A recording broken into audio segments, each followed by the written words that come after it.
Shut the door. So you still had to remind me.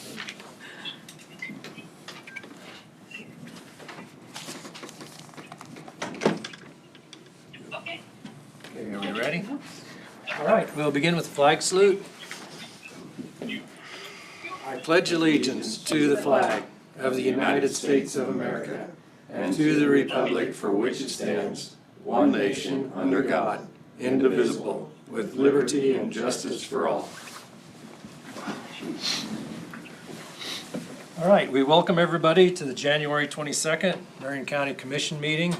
Commissioner Crowfoot is online. Dave, can you hear us? Yes, I can hear you. Can you hear me? Yes, you're coming through loud and clear. Loud and clear. Okay. Very good. All right, well, we always open the meeting with public forum, and we have someone here today. If you could come up to the seat at the table, we'd be happy to hear your concerns.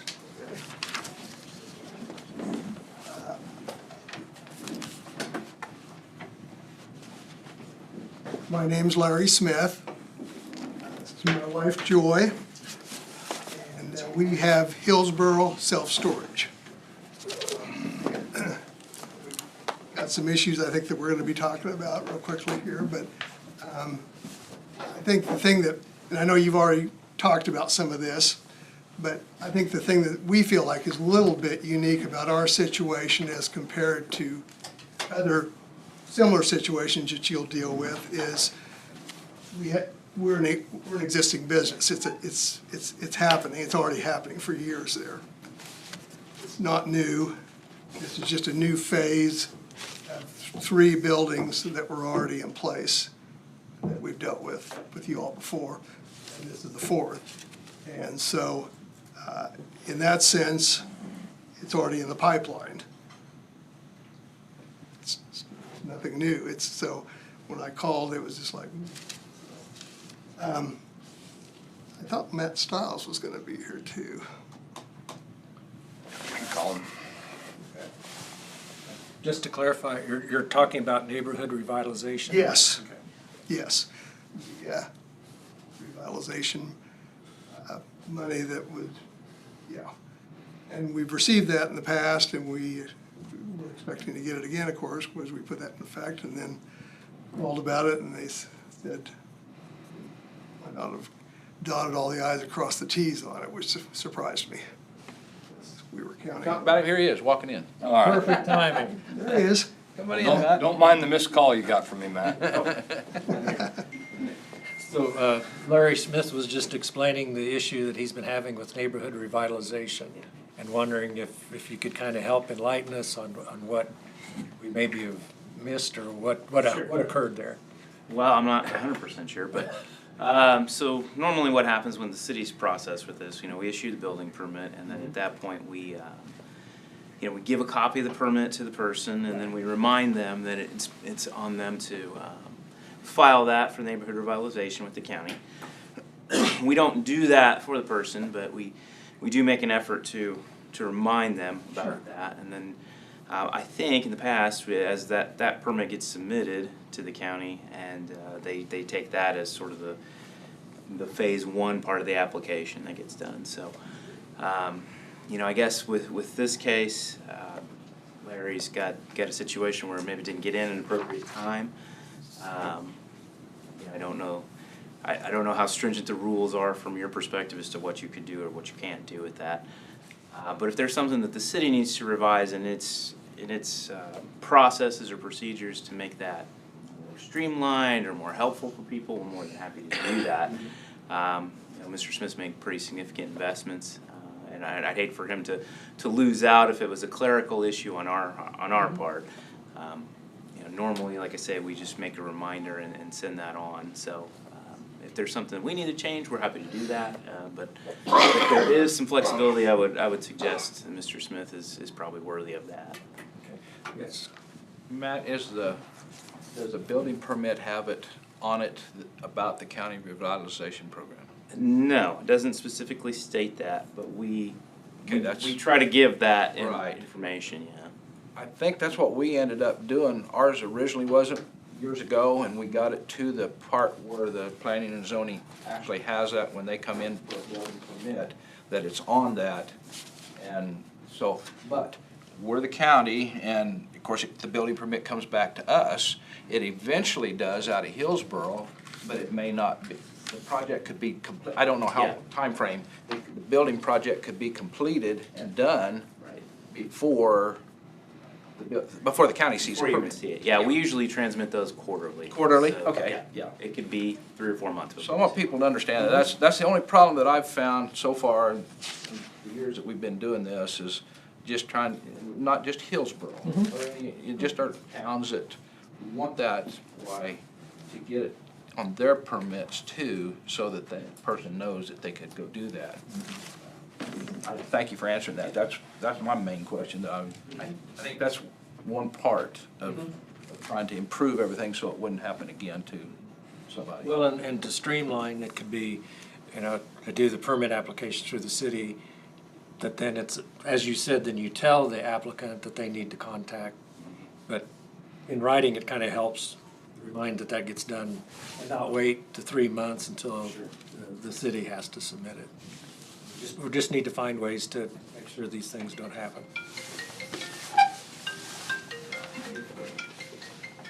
If they transmitted them monthly, would that help? We certainly could do that. I think, I believe, if I'm not I mistaken. don't know what the rules and regulations are on it as far as Yeah. remitting those. Well, I think we just sort of go with whatever, whatever they require for us. Usually it's quarterly is what they've asked for in the past. But it's my understanding that on neighborhood revitalization is that part 1 or phase 1 application has to be in before construction commences, correct? So, I could issue the permit tomorrow and he could start that same day, but it still may not get to you even if we transmitted it at the time.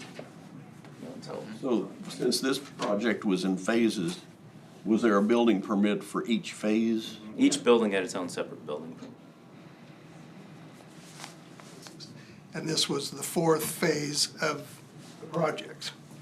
I think in our conversation last week, my next question was if this project was already for 23 and taxed in 23, that was last year, and we had talked about all the work that the offices have to do. But it's not, it's just now being finished or just been completed Those 2 years. 24, so to me, it would be in January of this 24 deal. So that was what I was asking about last week and trying to find out for this gentleman of what does it cost us? Or somewhere down the road, we set everything up, and if it was 6 months afterwards or a year after all that had been set up, then the bills, its taxes is already set and everything's already set for that, so you wouldn't want to go back and cause them to readjust for one property. That's where to me the guideline or stop line is. So have you already been taxed on this building for last year? Have you already got a, I think there's usually a delay on that, isn't there? Typically, they may assess it depending on the percentage of completion, Correct. how far it is at the time when they're doing it. So if it was 20%, you'd be paying on the 20%. Estimates haven't gone out yet. That's the other thing. Part of the process, you go through a number of different departments. The initial ones for planning and zoning, then on completion with your cost of construction, I think that gets submitted to the appraiser. And then, of course, the next step is treasurer's office. So you've got a lot of dominoes to line up. Correct. And I understand the rule we made is so that they wouldn't have to do something like because if they brought it up here and we had made the rule, okay, let's go accept it, then they would have to go back and change all that tax stuff, the way I understand it. And so I think that's why we made the rule, that if it's not within, I don't know if we put a deadline on that rule when we passed that in our motion, but what I'm saying is if it's doable yet in this year. So would you suggest maybe the first step being finding our last action on that? Might be, yeah. And move forward once we can solidify and confirm what our last action actually Yeah. was. Right, yeah. And if we need to change that. Mhm. Brad, does that sound agreeable? Yeah, yeah, if there's something that we put in there that we can't, but I would, Okay. I just wanna know where we're at with that. I don't remember. I don't remember exactly, but I do remember it was not retroactive. Yeah. It was, because there were so many people finding out about it later, and then it caused that whole ripple, so Yes. it was a clear cut off to, Okay. I do know that, but his situation is different and unique because he is actively building more. Yeah. I mean, I look out my window and I see them. Yeah, it isn't just a one-time, one and done Yeah. and move on. Yeah. Well, I think my direct question to him when he called me, if I remember right, Mr. Smith, was, what happened? You've done it before, why not? Yeah, well, it was different this time. That was my direct question. He said, just plumb didn't do it. Didn't think about it, and that's, Well, if it sounds agreeable, we'll research, find out exactly where our current status is, and then see what we can do for our next step. Does that sound agreeable? and I'd like to work with Matt too, to see, not only Matt, I say Matt, but Matt said, yeah. The cities that have zoning. All the cities, and see how that's going with all the cities, how our appraiser's office feels it's going with the cities, and what they're seeing coming back from the cities, so that maybe Mr. Smith won't be here again. Right, and that's what, if I recall from our last meeting, that our plan was to set up a work study or work session on neighborhood revitalization.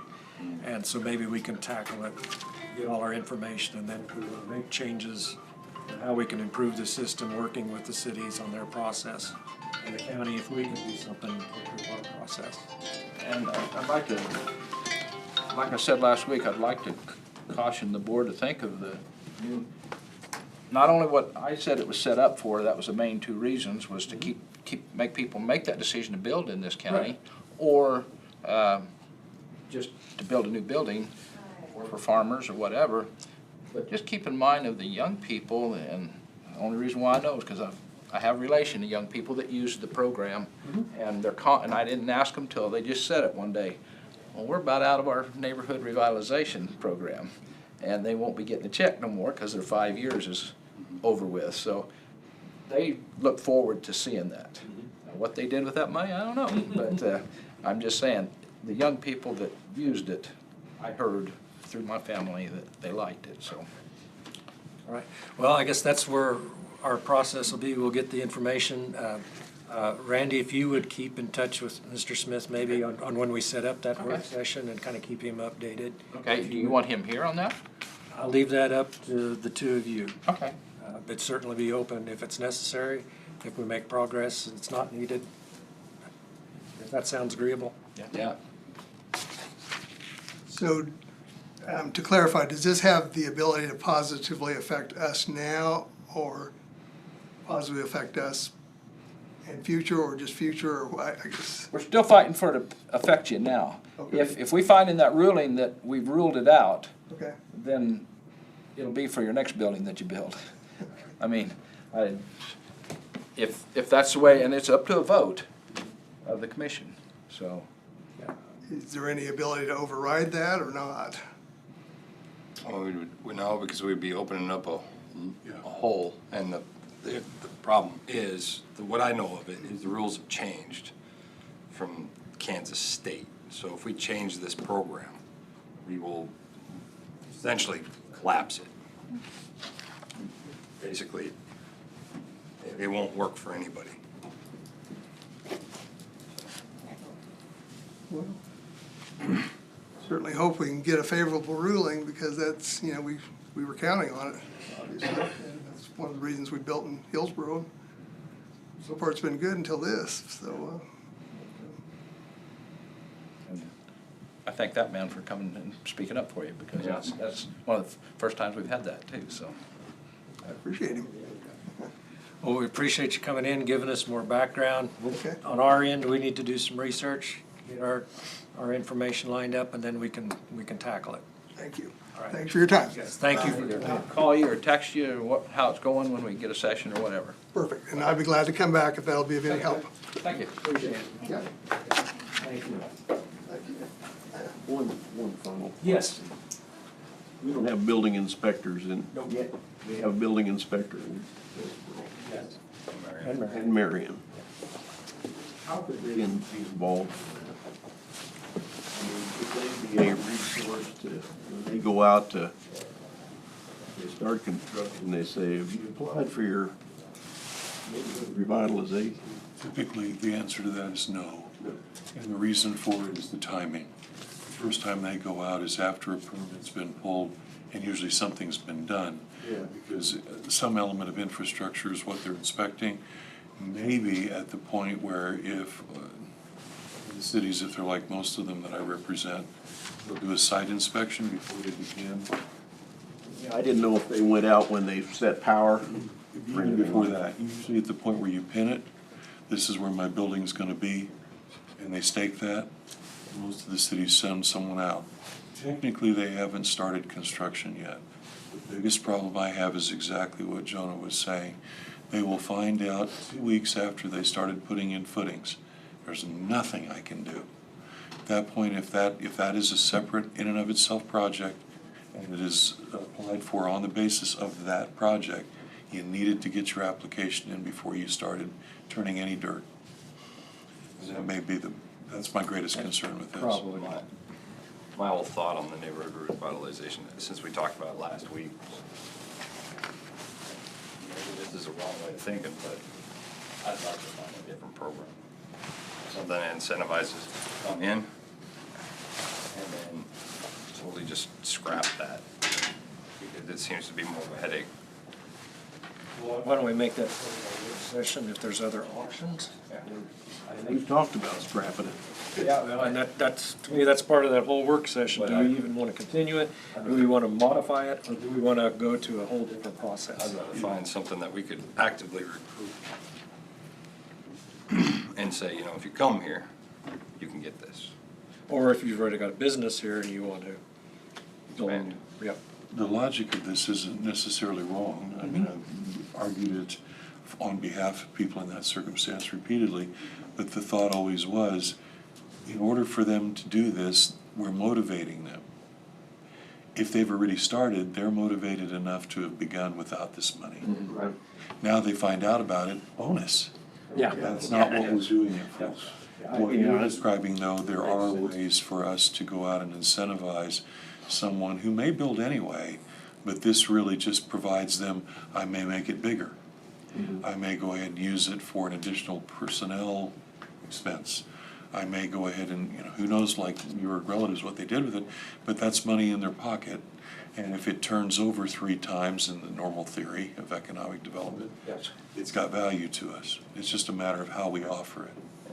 Even housing developers Yeah. or something, you know, just, doesn't have to be just, you know, Yeah. business. It can be somebody's Well, that's- and that's not technically a developer. Maybe maybe they're gonna build one house and then plan to build another, you know, or. And if we do that, I keep it open to all within our county. I mean, I think it would help. No, We're- recruitment's we're- recruitment. We're looking for building houses anyway. I mean, that's what we want in the county. So, people mean kids and kids mean schools and so on up the chain 3 times. I like 5 times more. Yeah. All right, well, keep those reels of ideas coming and we'll have a session and spend full time tackling that issue rather than trying to do it in public forum. All right, agenda items. I would like to add a section at the end for dealing with the blizzard. Okay, any other additions to the agenda? Once we get all 5 of us here, I'll have an item, but not today. Okay. Maybe commission comments after the meeting? Okay. Yep. Any other additions to the agenda? Now the agenda will stand approved. And we'll move into administrative, but before we do, I want to congratulate Ashley, our new county clerk. Congratulations. Thank you. What do they call that? When you County- haven't quite taken the seat? County clerk-elect. In charge. There you go. Until you get your governor's stamp of approval. Yes. Designate. There you go. Indoctrinated into the. But congratulations. Thank you very much. I'm looking forward to great things. Yes, thank you. We're ready for administrative. Yep. And I do have some salary sheets. Okay. And let's see. All right, the first one is for, in the county administrator position, a change from county clerk election officer to county administrator for Tina Spencer. It'd be from $5,989 a month to $8,333 a month, effective February 1st.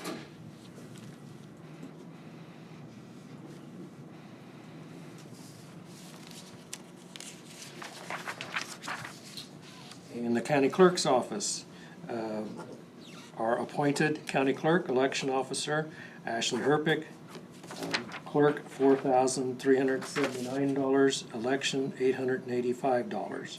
So the change is from $3,808 to $5,264 per month, effective February 1st. Is that enough? Yes.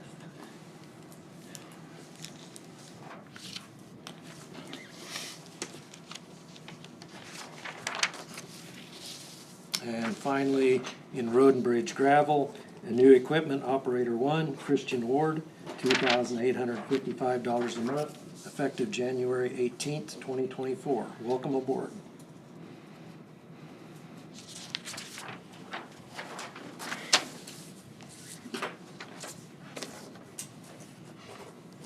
Let's leave the change orders to the end of the meeting. Okay. So people don't have to sit for 15 minutes long. Okay. Sign papers. I do have the minutes from January 16th. They were not in the packets, but they were sitting on the table for you guys to review. Okay, motion has the minutes in front of them. You've had a chance to review. Is there a motion to approve the minutes of January 16th? I'll make that motion if nobody else has any discussion. Motion by Commissioner Dahlke, is there a second? Second by Commissioner Becker, discussion. If not, all in favor say aye. Aye. Aye. All opposed say nay. Motion carried 5-0. You want that? Oh, these. You look at. There's a point. You're supposed to read my mind. My daughter used to do that when she was about 3. Is that a hint? All right, what do we have next? To review and approve the encumbrances for 2023. Okay, they were in the packet. Questions?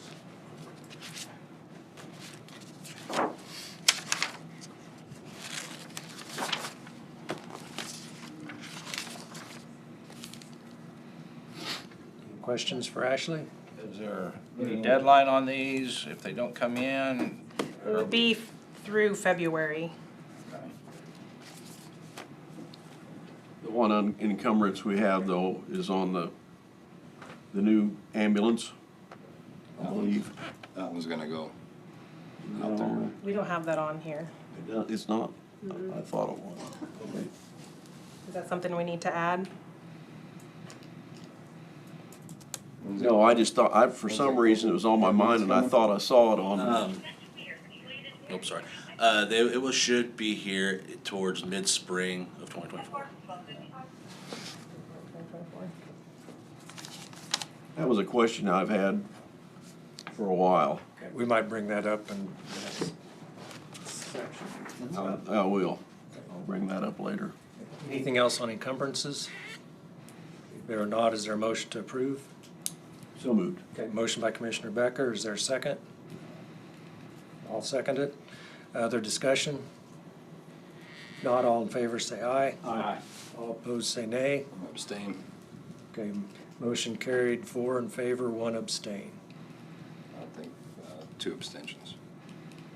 Okay, 2 abstentions, 3 in favor, 2 abstentions. two items on there that are promised to be paid to certain entities. Okay, thank you. Yeah, thank you for catching that.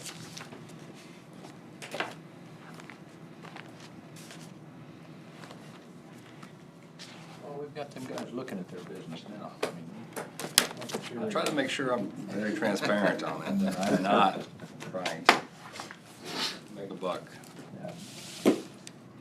Besides change orders, I have a executive session for 5 minutes if we want to do that at the end. If that's all right, let's do that at the end. Otherwise, I think that's it. Okay. Oh, no, I do have one more thing. Sorry. You got 3 minutes. Tina would like to set the interviews up for EMS on the 29th. She wants to know what time. Okay. She has it for 12:30. So we have a meeting on the 29th and At this point, we're just having a meeting the 31st. Right. Does the commission want to have, or if we do interviews, we can schedule a meeting. I'm fine with it, but I know I'm okay with it. well, the Mondays don't bother me, it's Oh. the ones that are in the other parts of the week. part of the week, yeah. So I mean, if we could do end of the month on the 29th, that'd be great. We can't. Sorry, we can't do that Not one. quite ready. How about if we do interviews on the 29th, starting at 1? And then later in the meeting, if we decide that we want to go ahead and do business, conduct a meeting starting at 12:30. We can do some administrative. Wait a minute, how are we gonna start at 1 and then go back to 12:30? Well, interviews at 1. Interviews at 1. Oh, So that the office. Start the meeting at 12:30. okay. But go ahead and schedule our meeting for 12:30. Right. Okay, Works for me. is that agreeable? Yeah. Okay, let's plan on meeting on the 29th at 12:30, EMS interviews at 1 o'clock. Okay.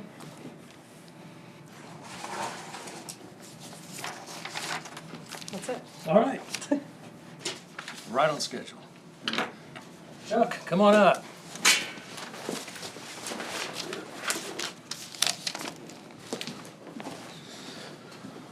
Appreciate everything you and your crew have been doing in this horrible past 2 weeks. Oh, it's, knock on wood, we've had very minimal weather-related incidences. Thank you for Road and Bridge, like we said last week, that they've been able to get out and plow the roads for us and make way for the ambulances to get to where they need to be. So I would requested for about 15 minutes of executive session for personnel discussion for some. For an individual. I move that we recess into executive session in order to discuss personnel performance of an individual pursuant to KSA 75-4319B, Item 1, personnel matters, non-elected personnel performance, with Commission Brad, Ashley, and Chuck for 15 minutes from 1 o'clock to 1:15. Second by Commissioner Garing. All in favor, say aye. Aye. All opposed, nay. Aye.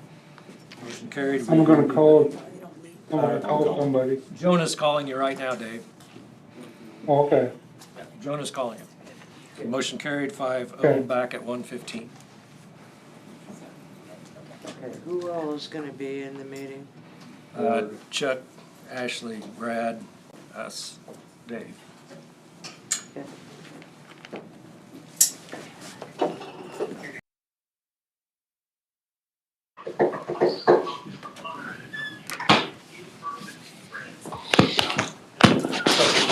Okay.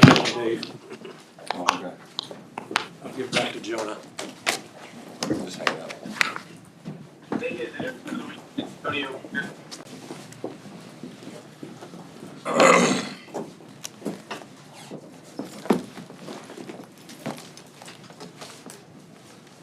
Okay, we're out of executive session, no decisions made. Anything else for us, Chuck? Not that I have unless the commission has anything for me.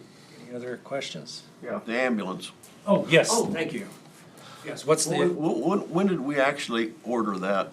Ooh, that was, Was that What's on the December, whiteboard a behind year you? ago, December or November?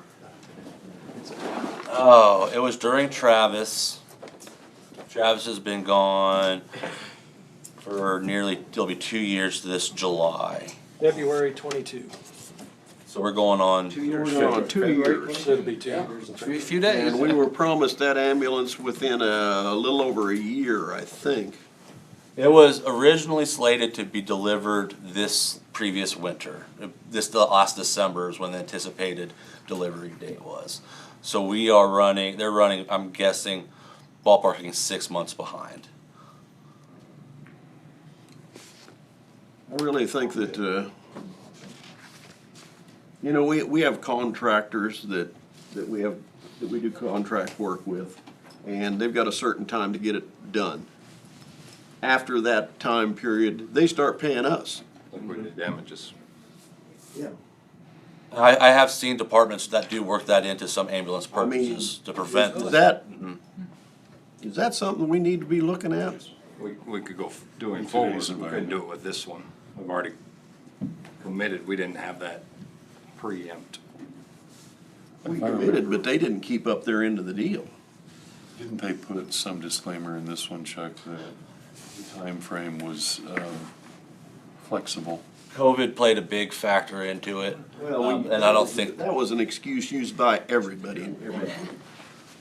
These companies have been back to full staff for a long time. I mean, I don't know if we can get anywhere. I'd have to double check. It seems to me like somebody needs. So long since I've looked at that stuff. They owe us something.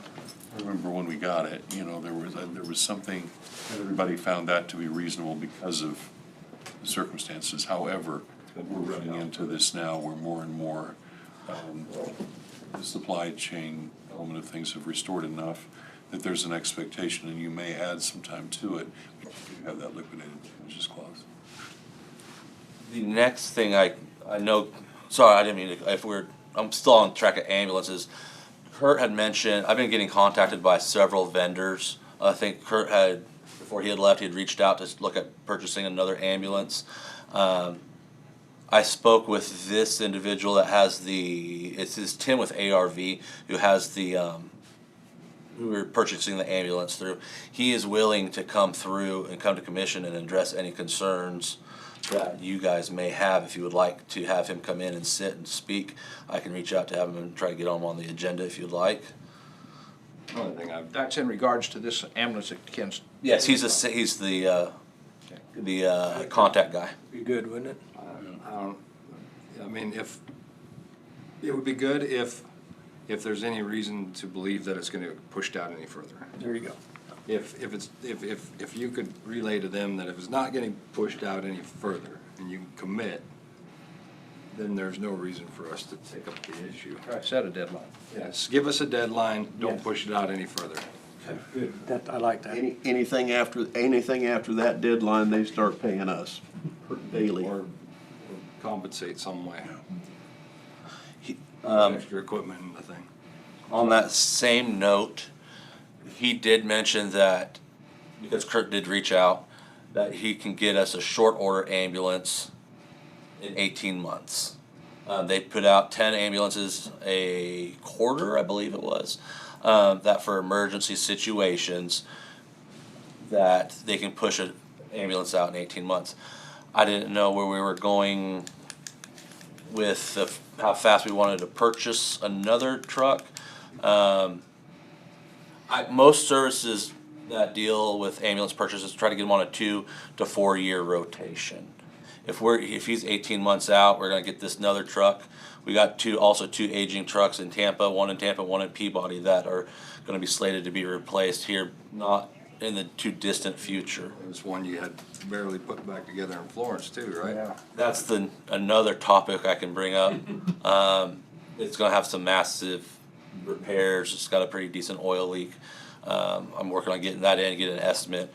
It's probably gonna be my recommendation that goes on to Purple Wave.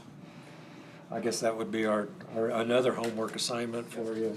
Put together a equipment replacement plan, vehicle ambulance replacement plan with our options. You know, the update on the one we've ordered, timeline to get the next one in the rotation, because it sounds like it's time to get it ordered if it's gonna be 18 months. It's taking so long to get anything, we've got We were lucky on that one unit that we got in real quick, slipped in there. But Yeah. You guys ran up and actually procured it. Actually went to the site, got it. And we've had issues with that one already. There's some charging issues with it being an older unit.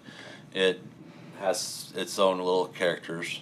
Let's, I guess, put together a plan or presentation for us. You want like a 5-year or 8-year plan for ambulance rotations, or something like that? When you're 18 months to 24 months out to getting delivery on something you order, Yeah. you have to be out 5 or 6 years. We need this by budget time, because our budget may not handle what you're. Well, and actually, I'd even say before, if you're gonna get into it, when it works out for you, let's get that. Yeah. If it takes 6 years to be revolving, that's probably. Yeah, that's what I'm. Whatever Years to be whatever you revolving. do to make that work. Okay. Something that's kind of the same thing we did with the bond on the roads. But that way, Road lasts 9 years, bond goes for 9 years. that way an update on where we're at now and where we need to go and best route to get there. All right. Thank you, gentlemen. All right. Paige? I am Paige, but I have a Welcome. presentation. Hello, I don't know how you want me, is it, Okay. I'm not sure how to set up, I've got a flash drive you could do, or is it just internet? I'm gonna turn it over to Ashley. Hot seat. Should have. Go over to the hot seat, is that what I'm supposed to do? There's a terminal to get into that. That guy sat over there and. I have either my computer or my flash drive, which would Come up here and you figure what you want. Jonah's our techie. There's a. oh, HDMI, I have HDMI cord, I can do that. You could use mine. No, that's okay, I've got it on back, we're good. I have a port. Does have over there. You might link, but you'll have to give access. I think I have my HDMI cable on. Clerk designate. Actually, I'll try to help where I can. This is Reed. I do know the HDMI port on this one is hooked up. I just don't know how to make it access the new system. She couldn't get into this. That would just give internet. so is that not gonna work? Trying to plug No, it? the HDMI is live. Oh, okay, cool. Yeah, because that's what, I think, the guy that went right to his computer. See if it prompts and gives you anything. Okay. Laptop on over here. Mariah, will you do me a favor and hand out those folders for me? While you guys are waiting, well, that's not gonna. Look like it, one stuff did, do I have the wrong kind of cord? There we go, I just have it here. Right angle. Okay. Get the hot seat here, and we can- Okay. Might be easier. It's not as hot because Randy moved down. It's pretty crowded back behind. There we go. Thank you. Thank you.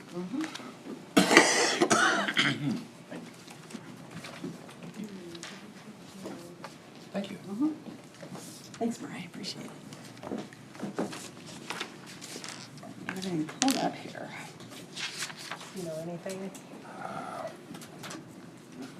I'm gonna have to go for expert help on that, Can I love her? maybe.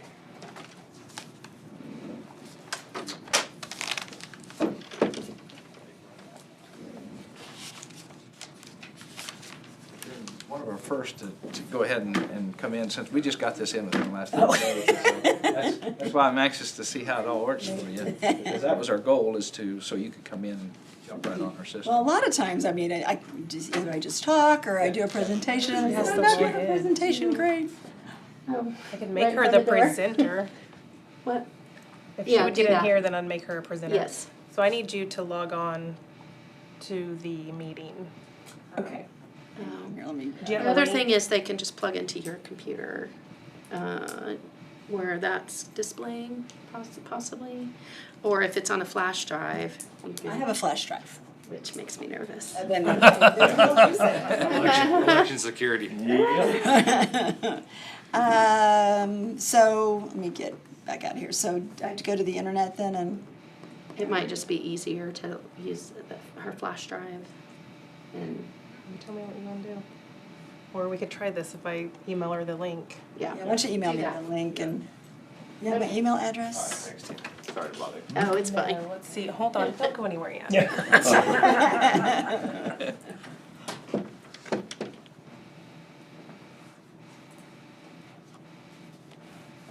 There's your emails. Can you just stop sharing your screen for a minute? How do I get off of that? Technology is wonderful, except for on these times like these. Yeah, we don't typically have a lot of people that come in that present on their own, you know, so it's usually all paper copy. Right, and I could do the same, I could do it if we want to do that. We don't go through the motions Can I enough. just, Yep, you can sit. no, just send me her email address and I'll do it on my computer. P. Ashley, A-S-H-L-E-Y, P. Ashley, Page Ashley, P. Ashley. at kpers.org. KPER. S.org, yeah. Okay. I'll send you an invite. I'll try that. And in the meantime, if you all wouldn't mind, like, moving your chairs a little bit more out the doorway in case other people come into the meeting, that'd be good. You can make another row there. Well, thank you all for having me. Anyway, let me present a little bit more about Kansas Police and Fire and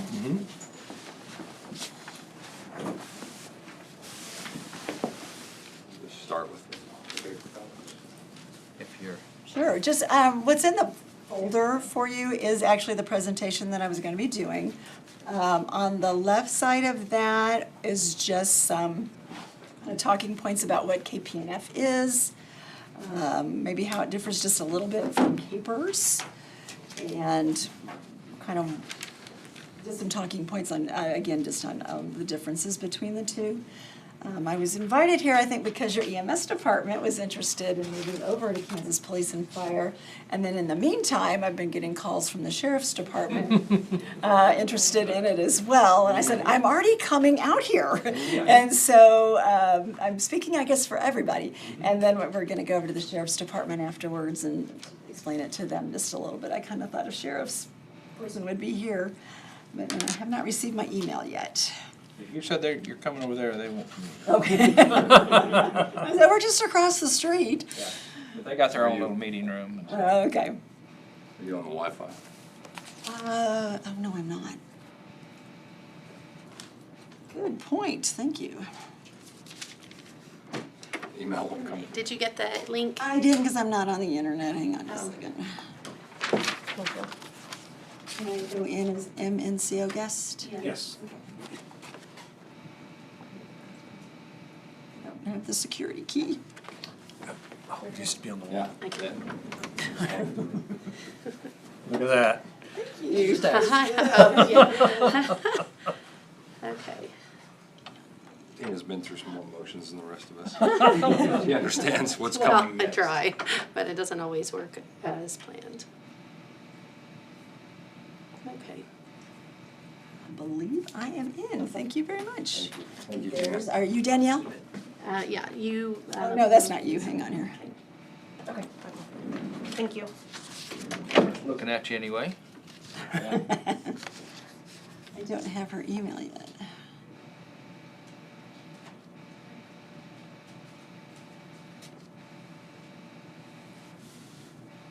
There we go.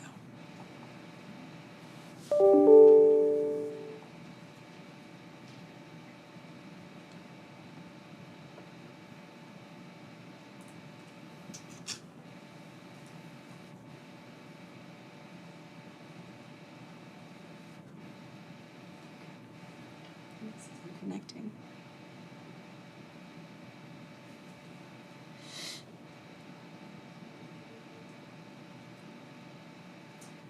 I am now in your meeting. I'm muted. There we go. They can't hear me off of my computer anymore, so. Okay, so should I then? There we go. This is where Ashley will make you the presenter.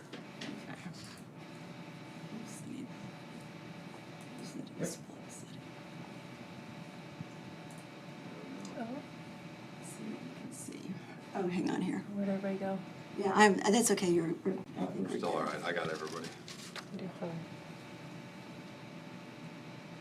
you see Is it? it working? No. Okay, let me see what the audience sees. I see it. For some reason, it's just on yours. Have you seen? Yeah, Oh, I'm it is? seeing on mine. I see it. Okay, Dave can see. Dave, I see it. Okay, Dave's got it. Well, this better be spectacular after all of this. There it is. Okay. Success. I have got to bring it home now, don't I? Okay, guys. All righty. Well, the reason why I'm here, like I said before, was that we were talking about EMS was interested in becoming the Kansas Police and Fire pension system through CAPERS. I just want you guys to know as I'm here, I'm not here to sell the program. I'm just here to explain it. Probably as we go along, it will sound like a sales pitch because I do kind of believe it's a great program. But again, it's just for your information only and for your all's information so you can learn a little bit more about it and how that might affect you guys. So let's go ahead and get started. First of all, in order to understand how Kansas Police and Fire works, I think sometimes it's best to learn a little bit about CAPERS. You all have been members of CAPERS for a very, very long time, but we find that a lot of people don't understand kind of how it works. So basically, just like CAPERS, KPNF is also a 401A defined benefit plan. So what does that mean? It's a good old-fashioned pension. Their retirement is based on their years of service and a final average salary. And the more money you make, the longer you work, the larger your pension is going to be. We calculate a benefit and we give out a monthly paycheck as soon as someone retires each month for the rest of their lifetime. CAPERS and KPNF they work exactly the same. With our benefits, with CAPERS, it is state law guaranteed that if you are vested in the system, you are guaranteed a retirement benefit as long as you keep your money with the CAPERS program. CAPERS started back in 1962, and actually, believe it or not, your agency affiliated for CAPERS itself back in 1962. So when we started this program is when your county did go ahead and affiliate. But underneath that CAPERS umbrella, there are actually 3 different retirement systems. There's the CAPERS program, which most everybody is in. Then there's Kansas Police and Fire, which is for our fire departments, our police departments, and EMTs as well, that they can join that particular pension system. And then also under our umbrella, the judges felt they needed their own pension system as well, so they have their own also. KPNF actually started back in 1966. So we have a lot of agencies that just as of last year affiliated for KPNF. So sometimes it's a long time coming for certain agencies that they have. So why are agencies moving over into KPNF? Well, mostly, it's a better pension system than what CAPERS actually is. And you have to think a little bit about occupational risks. It's a more costly program for a county to pay into for the Kansas Police and Fire program. But why? Because why should we do this? Well, basically, why do they want a better retirement system is because they have their job asks them so much more of their bodies than probably any other job. There's the weight and the strain of equipment that they wear, that duty-related injuries that they might have. Especially like fire departments, they inhale a lot of toxins. Police departments can do the same thing. I'm sure EMTs as well. There's disease exposure. And then, of course, there's the emotional trauma of what they go through, sometimes daily, more than what other employees in the CAPERS system do. And actually, believe it or not, the average life expectancy of a police officer is 20 years less than the civilian counterparts. We get a lot of arguments a lot of times from city councils, county commissioners on why should we vote on and agree to have this particular program for our police department and our EMS and things like that, and street workers, DOT, they have dangerous jobs as well. But again, their life expectancy isn't less. Police department, once they retire, a lot of times a police officer, they don't really make it years into retirement. So they get to retire just a little bit sooner. It's a little bit nicer program. Back in the day, back in 1962, and all this started, there was just one big happy CAPERS family. We were all CAPERS 1 members, and we have any CAPERS members in here right now. That was it. We were all CAPERS 1 members, and you could retire at age 62 as long as you were vested with 10 years of service, or when your age and your years of service equaled 85 points. So you might find somebody in the CAPERS 1 program that is retiring as early as age 56 with full benefits from CAPERS. But then they made some changes, and then all of a sudden, the CAPERS 2 program came along as well as the CAPERS 3 program.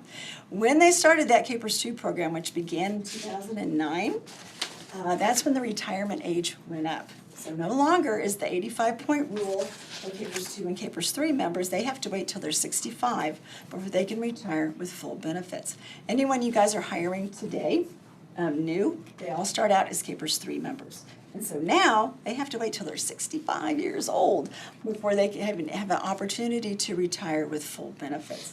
A lot of police departments, sheriff's departments, firefighters, they don't make it to 65. You know, I can't imagine being 65 years old and walking around with all that equipment on me, you know, all day long and every day like that. So they do leave a little bit sooner.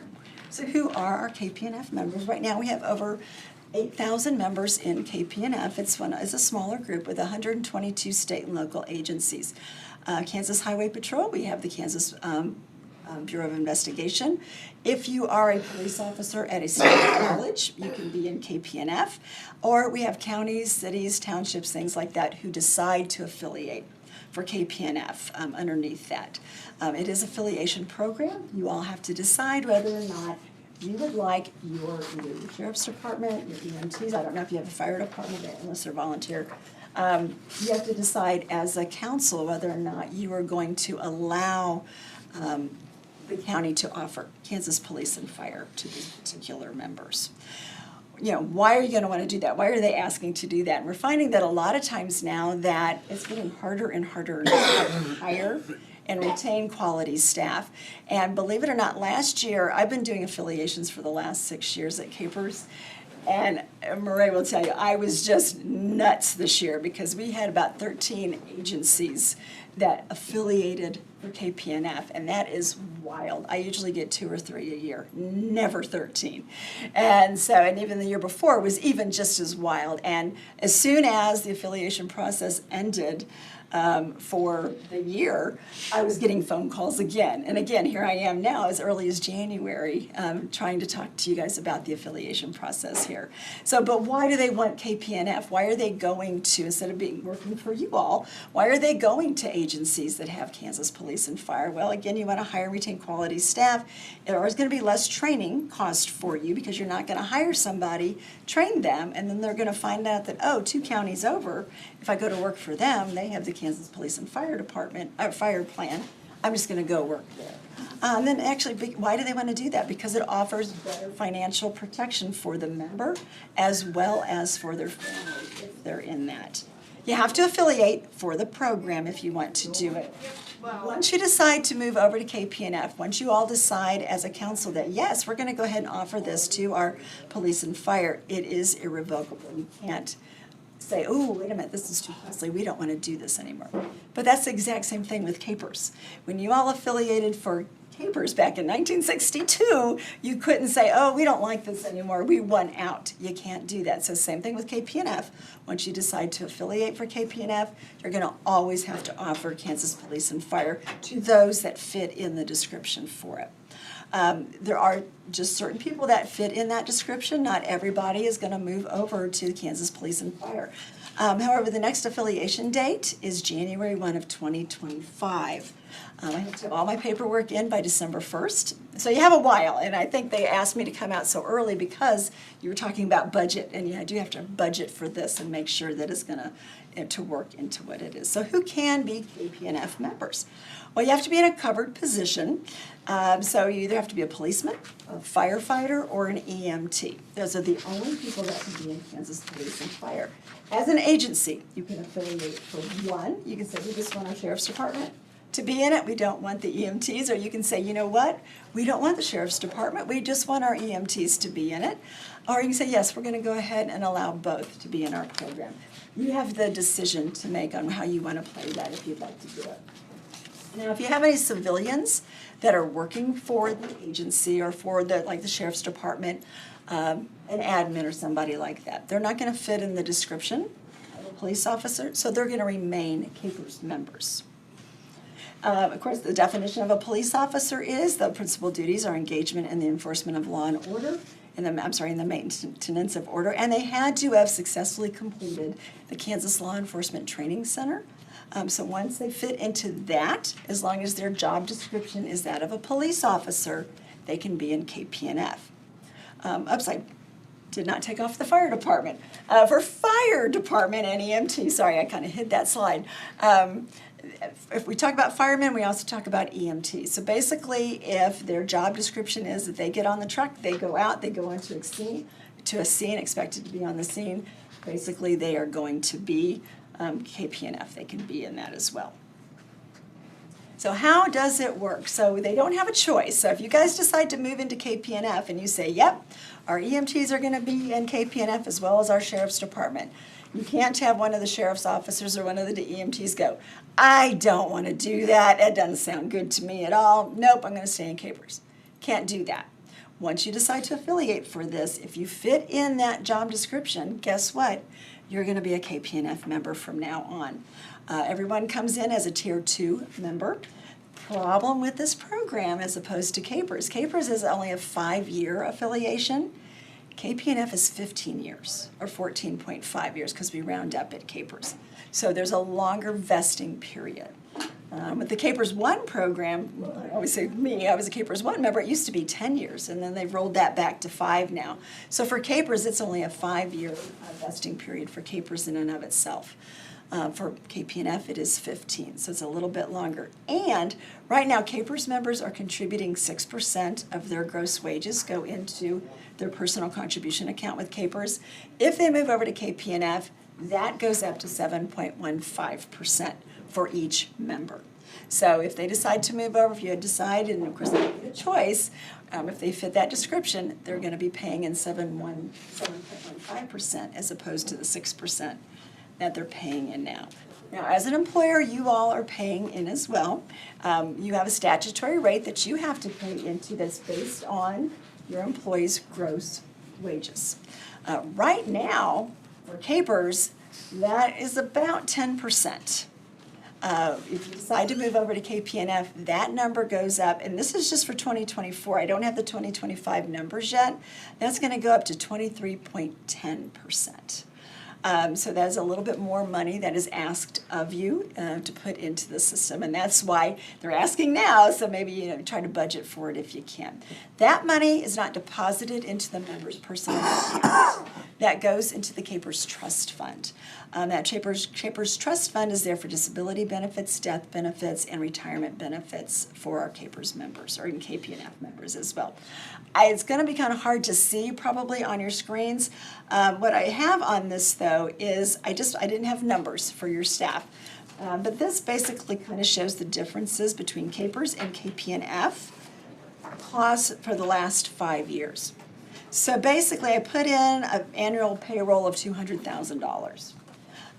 So if you look down at 2020 at the very top, if you put in $20,000, the difference between paying into Capers and paying into KPNF was about $24,600.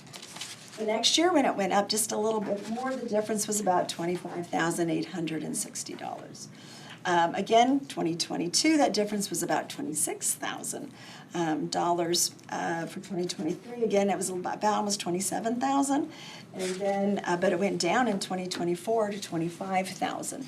So basically, that is the difference between this particular group of people, $200,000, whether or not the difference between paying into Capers and KPNF.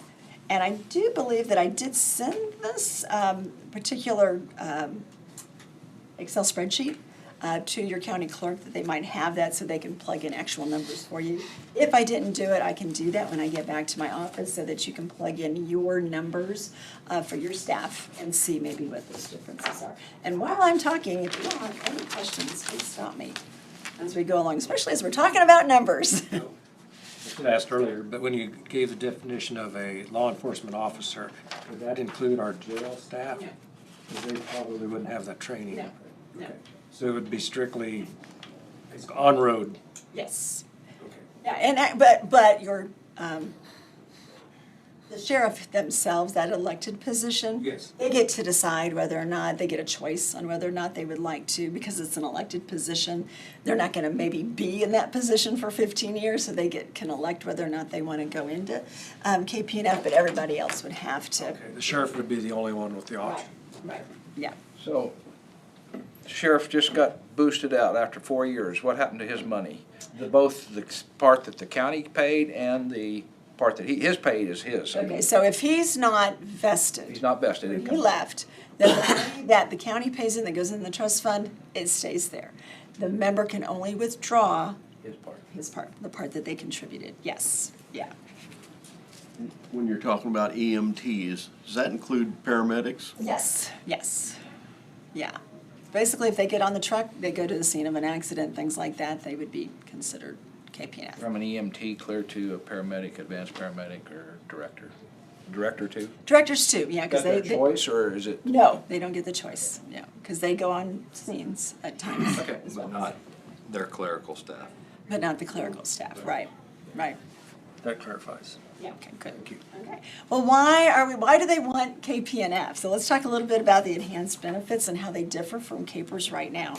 KPNF has enhanced disability benefits, better than CAPERS. Enhanced death benefits, so much nicer than CAPERS, as well as the retirement benefit is so much better than CAPERS. I always tell the story that when I had worked for the Topeka Police Department as a civilian for a while, and the first thing my husband said to me is, see if you can get on that KPNF program. And of course I couldn't because I was a civilian, but now that I came to work for CAPERS, I went, well, no wonder he told me to do that because the benefits are just so much better. I can see why they wanted to have it.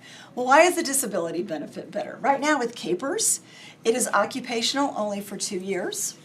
And then there's a 6-month waiting period. If some of your officers would happen to be injured or anything like that, 6-month waiting period before they could go on our long-term disability program. And then it's only occupational for 2 years. If they want to stay on it, they have to prove they can't do any job. With KPNF, it's occupational only. They just have to be able to prove that because of this disability, they can no longer do their job as a police officer, as a firefighter, as an EMT. If they decide to do that, it starts immediately if they get injured, something like that. For the rest of their life. For until they reach the age of full retirement under KPNF. And the reason why they're going to do that is they're going to receive about 50% of their current wages while they're on disability. They're going to continue to earn KPNF service credit, so they're still earning years of service. They're going to have the continued debt coverage as well, and actually they can go back to work in any other position that they would like to. In a CAPERS position if they want to, just as long as it doesn't look like something that they said they could not do. But it is occupational for the rest of their lives. I had a friend that was actually out on the road. He was writing a ticket, got hit by a car that sideswiped him, hurt his hip. He can no longer run any longer. So he had the option of going on disability if he wanted to. He went back to school. I mean, just lots of different things. He's I think a lawyer now. So but he still could be earning disability credit. So anyway, so that is the nice thing about our disability program that we have. Better death benefits than what we have with CAPERS as well. With CAPERS right now, if anyone passes away that's a CAPERS member, whether it was in the line of duty or not, their spouse or whoever they have listed as their beneficiary is going to receive 1.5 times their current salary, and that's it. And plus the money in the contribution account, things like that. Under KPNF, if it's a service-connected death, then the spouse and the children are going to be covered for the rest of their lives. Oh, no, the kids are going to be covered until they're about 18, or at least until 26 if they go to school. So they're going to receive money coming in for the family. And they don't have to put this on their federal taxes. They don't even have to report it on their federal taxes. Don't do that. KPNF does. KPNF does. If it's a non-service connected death, the children aren't covered, but the spouse, of course, is covered again for the rest of her life. She'll receive a monthly pension coming into her for the rest of her life.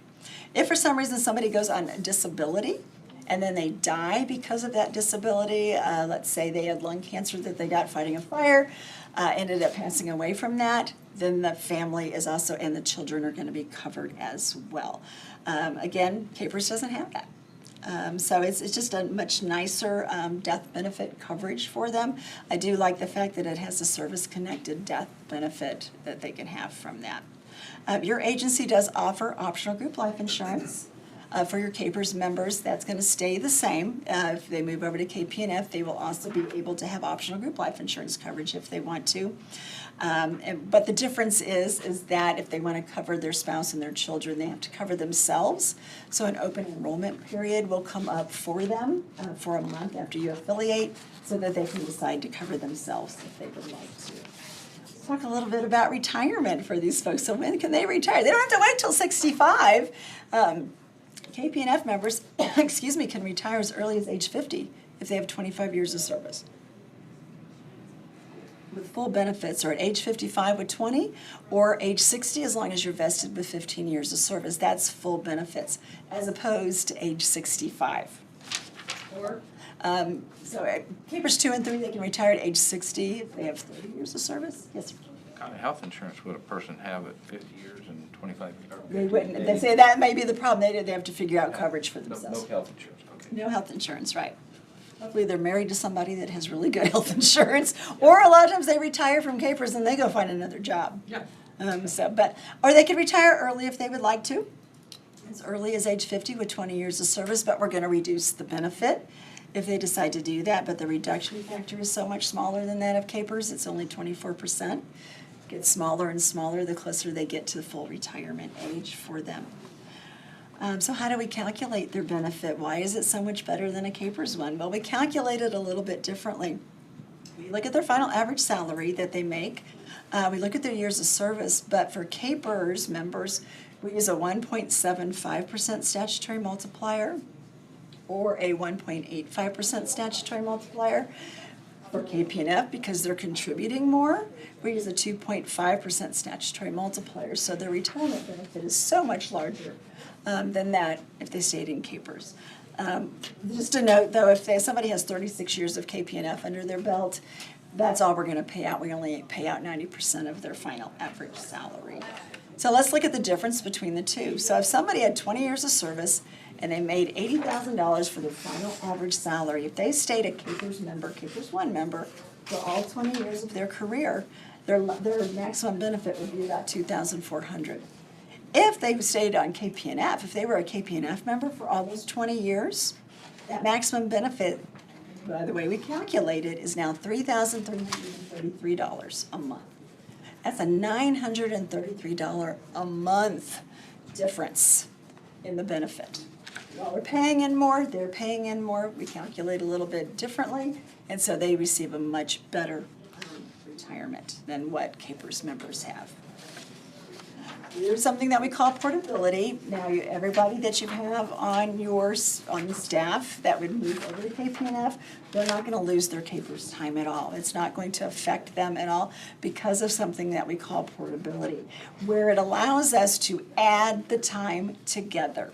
So if somebody came over into KPNF, let's say they had 1.5 years of service under Capers, and they had 20.5 years of service under KPNF. If we look at those, they're actually vested in both plans, because with Capers it's 5 years, but if we add 20.5, which we round up to 21, and 1.5 is 2, they actually have about 23 years of service total.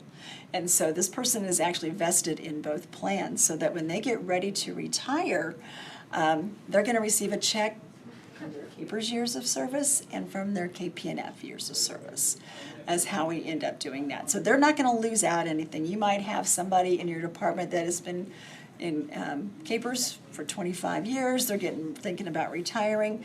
The only thing they're doing by moving over to KPNF is building and building and building their retirement benefit because of how we calculate it. So they're not going to lose out on anything. It's a win-win, I think, for people moving over. So again, like I said before, when they go to calculate their benefit, we're going to look how many years of service they had under Capers, how many years of service they had under KPNF.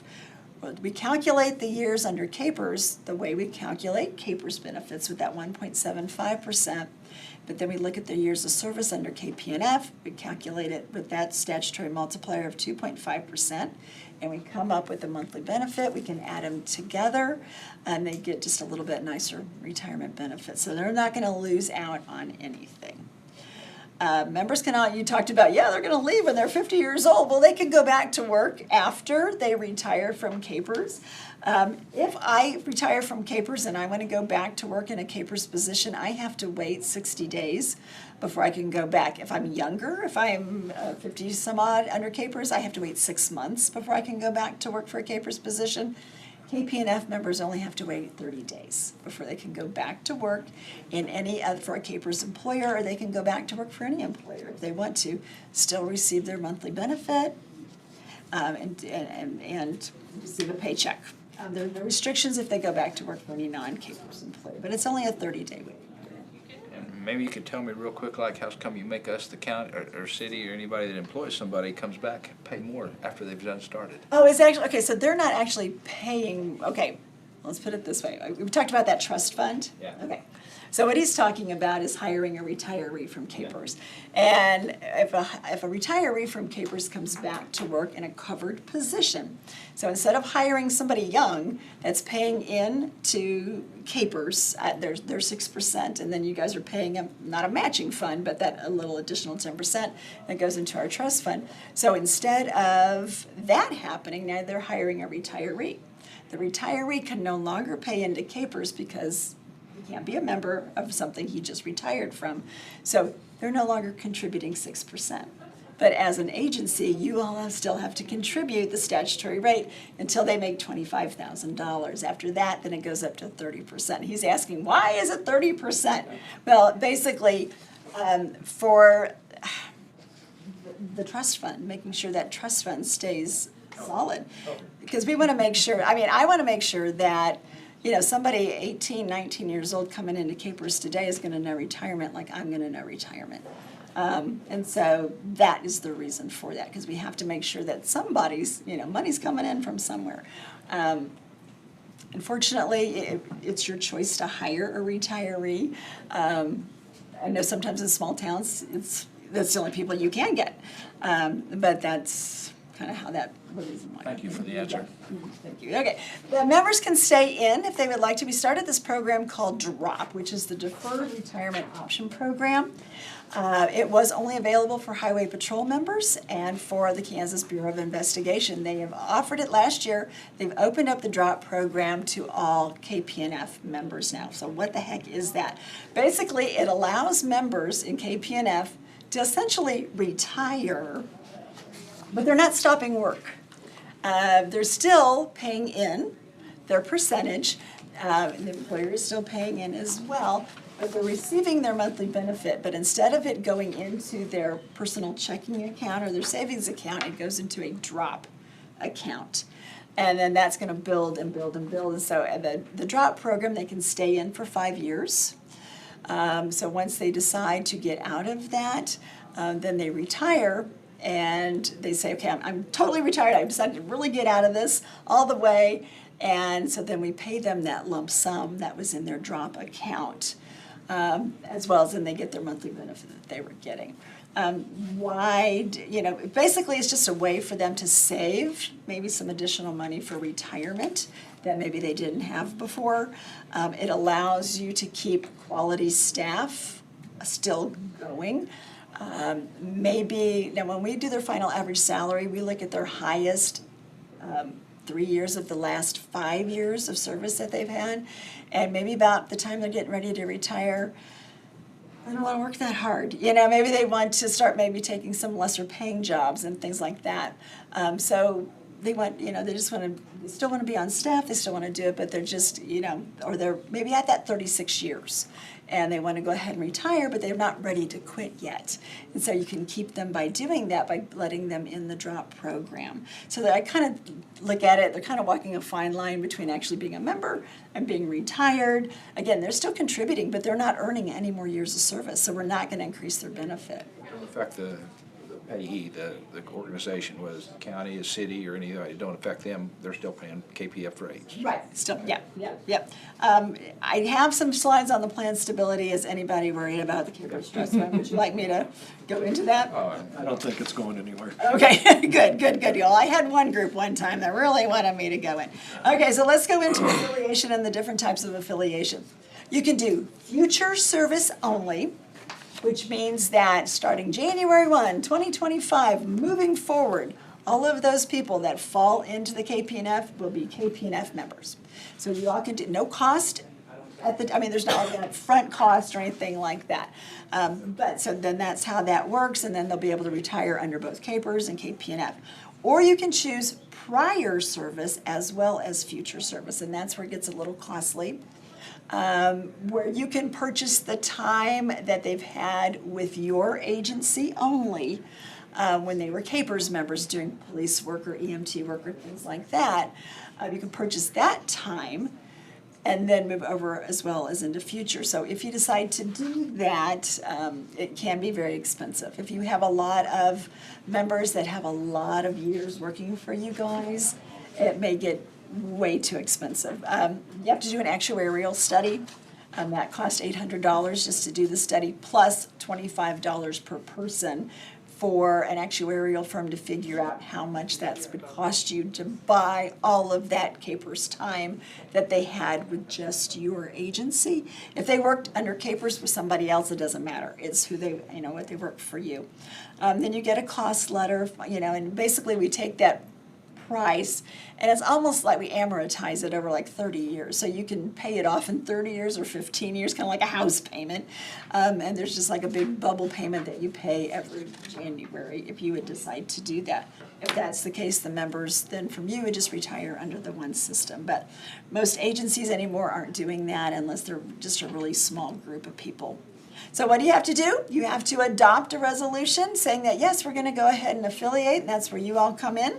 You have to decide whether or not you would allow that. The affiliation documents just have to be in my office by December 1 in order for it to go through, and that is the end of it. So I'm the one that kind of does the affiliation process. My supervisor, Alec, can help as well if you have any questions.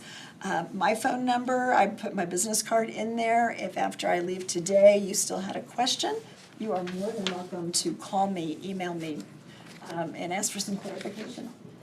You need that.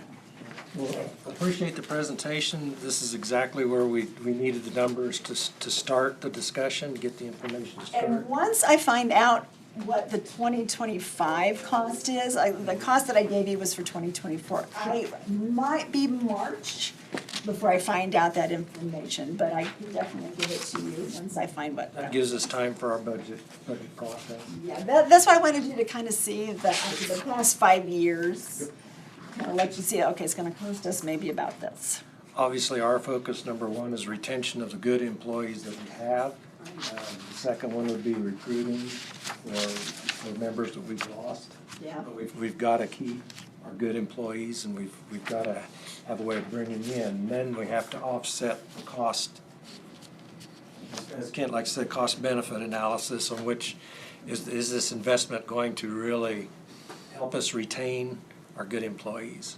And on our website, I did not bring the list with me, but on our website, we do have the list of all our KPNF affiliates that you can look at.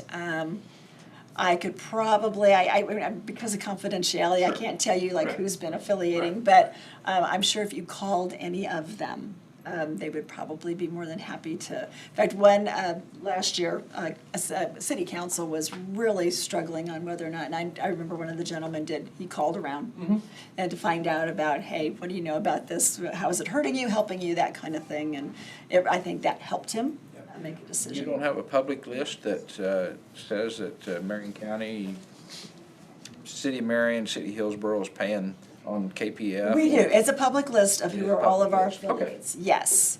It hasn't been updated in a couple of years. So like the one I said, I had 13 new agencies. Yeah. I mean, because it's not public on the list yet, I couldn't give you, who they are. Don't mean to put anyone on the spot, but Chuck, if you would happen to know our surrounding counties, which counties do you have it? It's KPNF on for EMS. Sedgwick County is going to be the largest one that we have. Okay. Sedgwick County, Harvey County, Newton Fire, I believe is KPNF. Emporia, I believe is KPNF. but not dispatchers. I've seen nothing on dispatchers. No, I think up in front of the state legislature, I think they've been proposing correctional officers. Get it? It has not passed yet that I'm aware of. But that is, I think, comes up on occasion for them. And I think even dispatchers as well, but, Yeah. you know, that is a stressful job, but again, they're not out in the public. And, you know, when I go to work every day, I don't have a fear of being shot or, you know, or things like that, where neither do they. So, you know, as far as that we're concerned, but I could kind of see correctional officers, but. You have any other questions? The only other question I have is, before I knew, we've never seen this. I mean, this is great. Before I knew anything about it, and I knew there was a difference that each organization paid, I was wondering if the employees want it bad enough, is there a percentage that they could pay to the difference between? No, unfortunately, no, yeah. Just wanted to ask. I mean, I'd like to offer it. Yeah.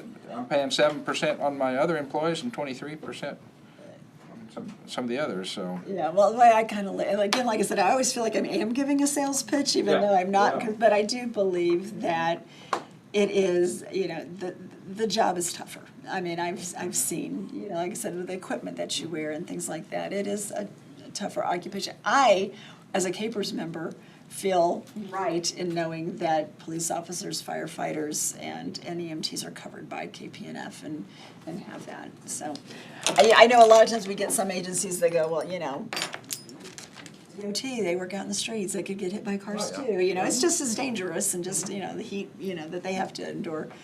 But again, it's not quite as dangerous as. Amazing that I've always heard it, and I didn't know who operated it, but Capers runs it too, really. What? Capers runs it too? KPNF? Yeah. Yes. Oh, yeah, it's all under our umbrella, yeah. Do you know, has there been any counties or cities that have been long-term members that have ever put a study together to actually show what their retention is or their recruiting is, what actual benefit it has been? I have not. I do know that, and I cannot think of his name right now, there is the sheriff's, Fraternal Order of Sheriffs or something like that.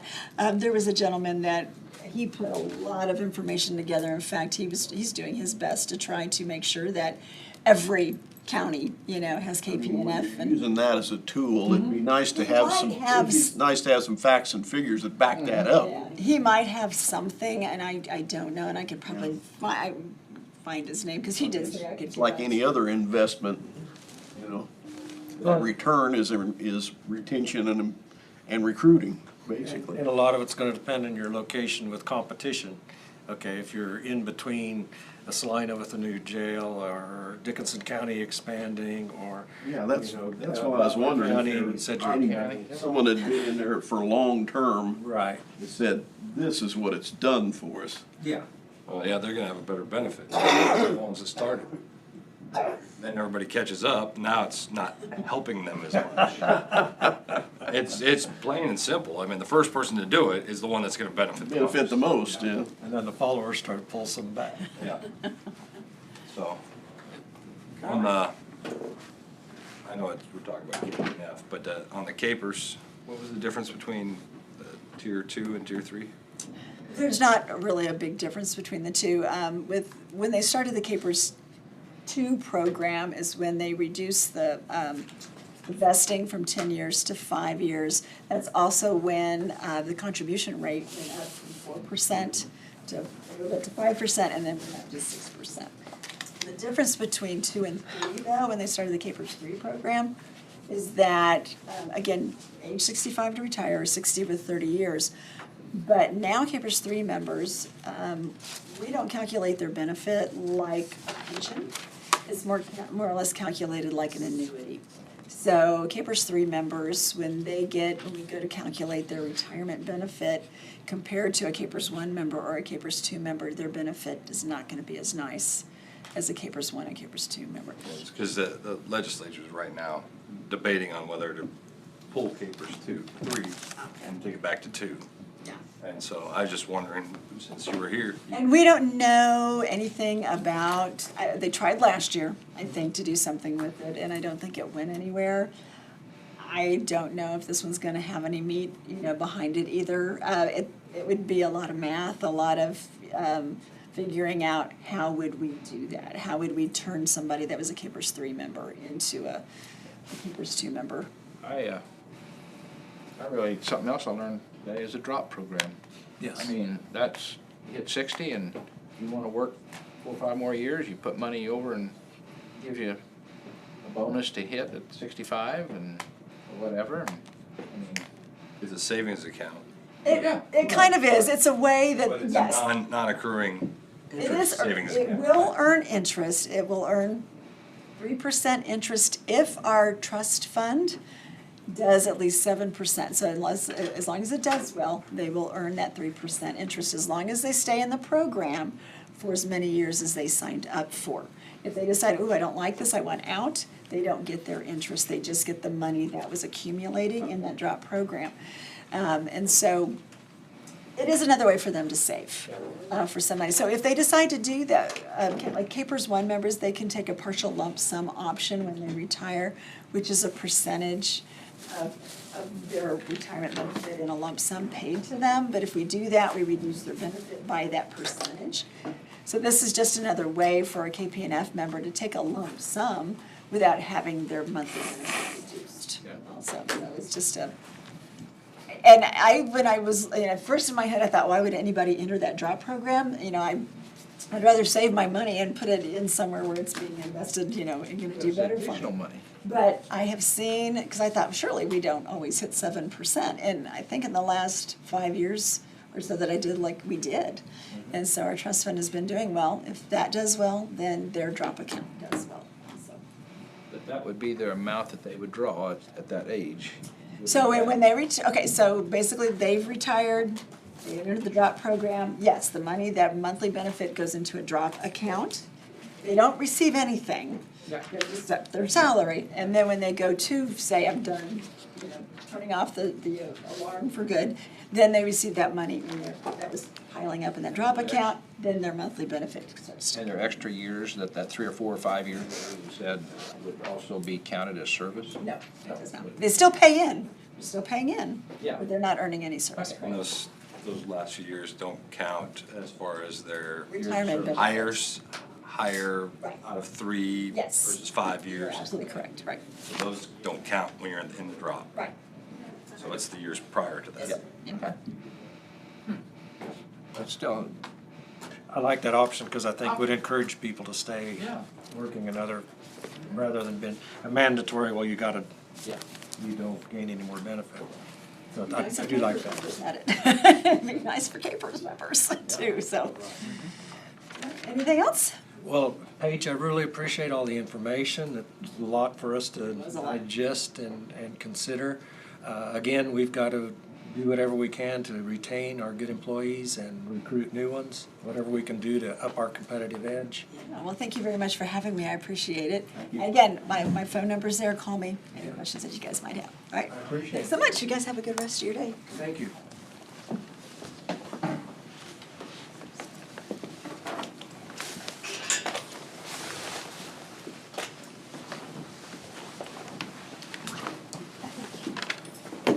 I guess at this point we'll digest that over, since the enrollment isn't until December, maybe we can bring it up again in late February or March.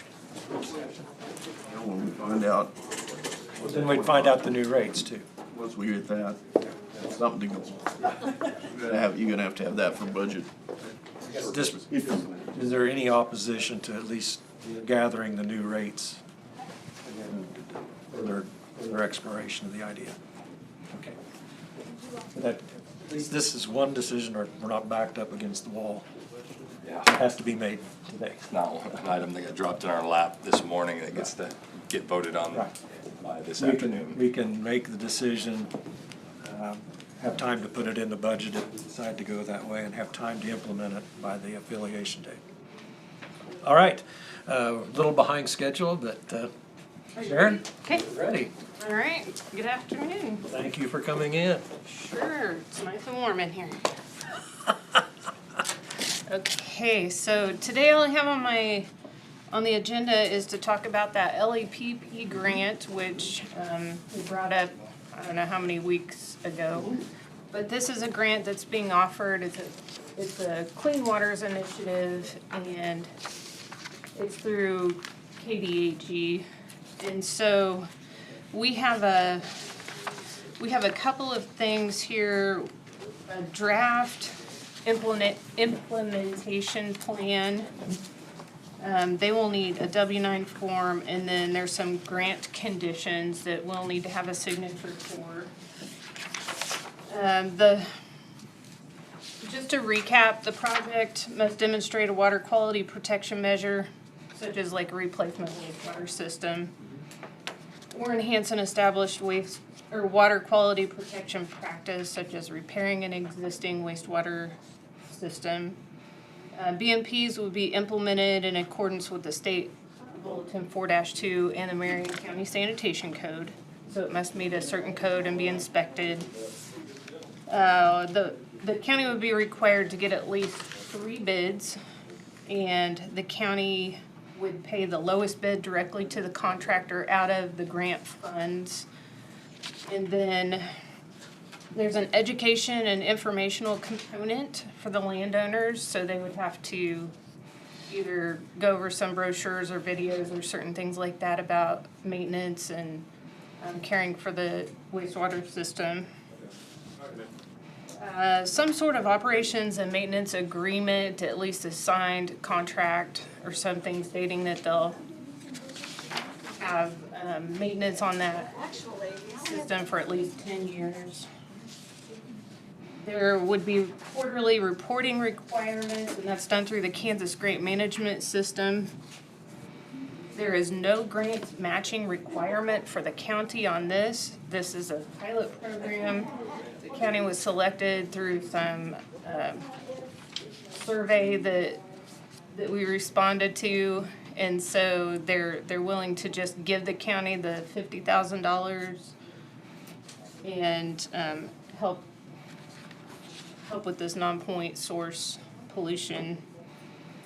The money rolls over if it's not used during the project year.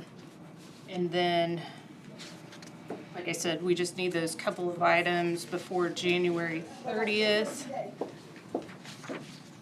I have a landowner maintenance requirements contract that would be between the county and the landowner.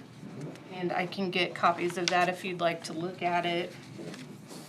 We have a draft implementation plan. I think KDHE would like this back before we send it to them with signatures. I think as being a pilot program, they're working through their paperwork as well. And I think they wanted to take a look at some verbiage in this before we actually sign it. Okay. And then there is a grant conditions. There's some pretty basic, I mean, I don't know if Brad's had a chance to look through this. Some basic information about, project status reports, BMP reporting. That documents what you have on the table. Okay. The one she's talking about right now.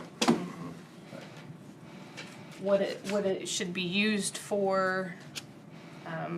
One of the other things in this grant request would be to buy a turbidity meter for water testing, which could allude to other issues. We only test for bacteria, nitrates, and E. coli in our office currently, so this could be used to help explore further testing if those wells needed it.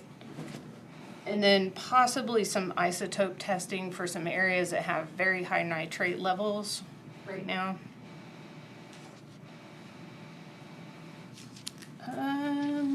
I believe we already have an account set up through the county for those LAPP grant funds. Probably a Tina question. I'm not real savvy with that. We have had some LAPP funding in the past, and so we do have some existing account line items. Okay. That so that simplifies the bookkeeping a little bit. Nice. This project would be under $750,000, so we're exempt from federal audit requirements, but we must retain records for 3 years to be reviewed by local organizations. So on that, actually, they look at the whole county, so we may or may not be exempt from that requirement, but Okay. and Okay. we usually are, except when we have ARPA money. So it's through. They look at all federal funding, so, Okay, yeah. all right. Just a few other, I mean, just some, like, they want certain things written on all the paperwork that goes out. They want an opportunity to have information and education materials provided to the property owners. This particular grant is different from the NRCS cost share in that this is grant money that is fully funding repair or replacement of a wastewater system, and that money is coming from the county through the grant straight to the contractor. And it's also income-based, so there's I can send it again, but I think back in September, I sent the guidelines for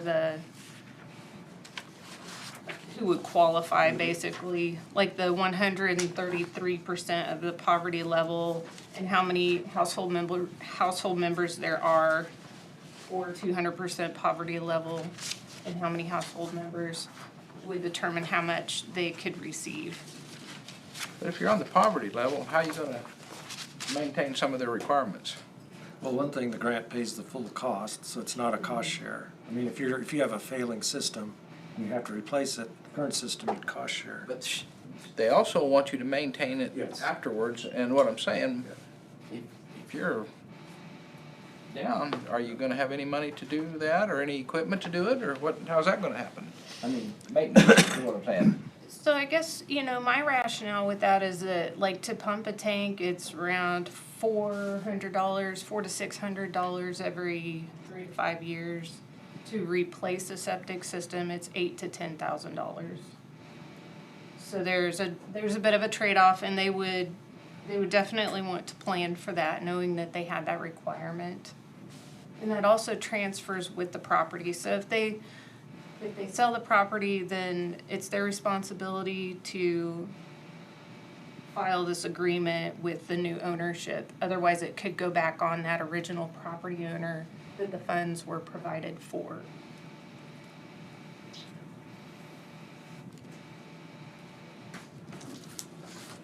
A lot of people don't like government. Number 9. I know. Number 9 on the clause list. It's on there. I was gonna ask the question till I got there. Yeah, yep, it's in the contract. All right, other questions for Sharon on that? Okay, what actions would we need to take today? So I believe all we need is a signature on this contract stating that we acknowledge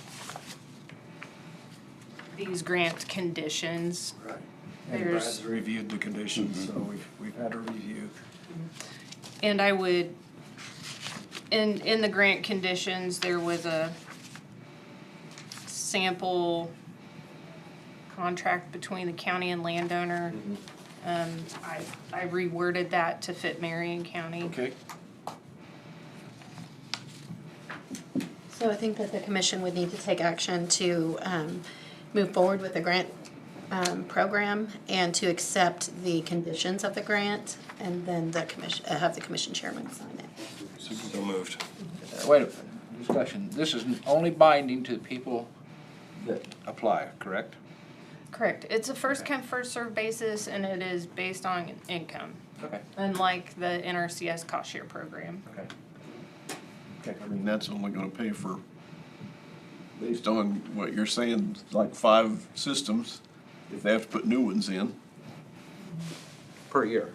For how many years? Well, this is just a one-time. It's a one-time. $50,000. It's a pilot program, so I don't know. I mean, we may be able to get this again. Okay. So hopefully, This is kind of a new If they thing. offer it. if we're successful, Right. we can keep it rolling. Yeah, it's first come, first served. Okay, we do have a motion on the floor. Commissioner Gehring made motion to approve the contract conditions and authorize the chairman to sign. There's a second by Commissioner Becker. Further discussion? Not all in favor say aye. Aye. Aye. Aye. All opposed say nay. Motion carried 5-0. Okay, I'll just have you sign this one.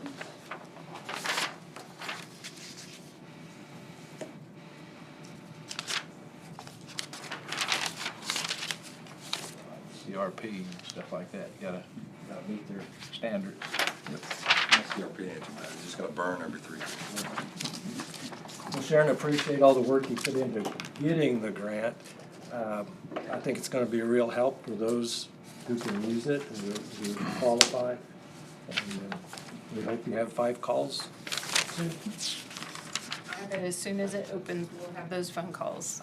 And what is the application period gonna be again? Does it, do you remember? It's Oh, later this year. yeah, it's in June or July, I think is when that opens. Okay, so it's a ways off yet. Right. How do you advertise that? Just put it on a website?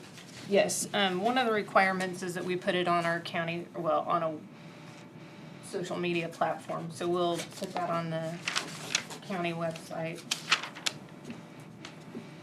Very good. Other questions? Anything else for us today? Nothing else, do you have any other questions for me? Very good. Thanks. Thank you, Sharon. Thank you.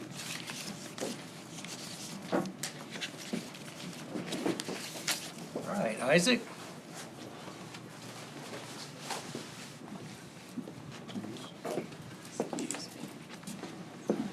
Isaac's been patiently waiting. I can see him go out there. Not a problem.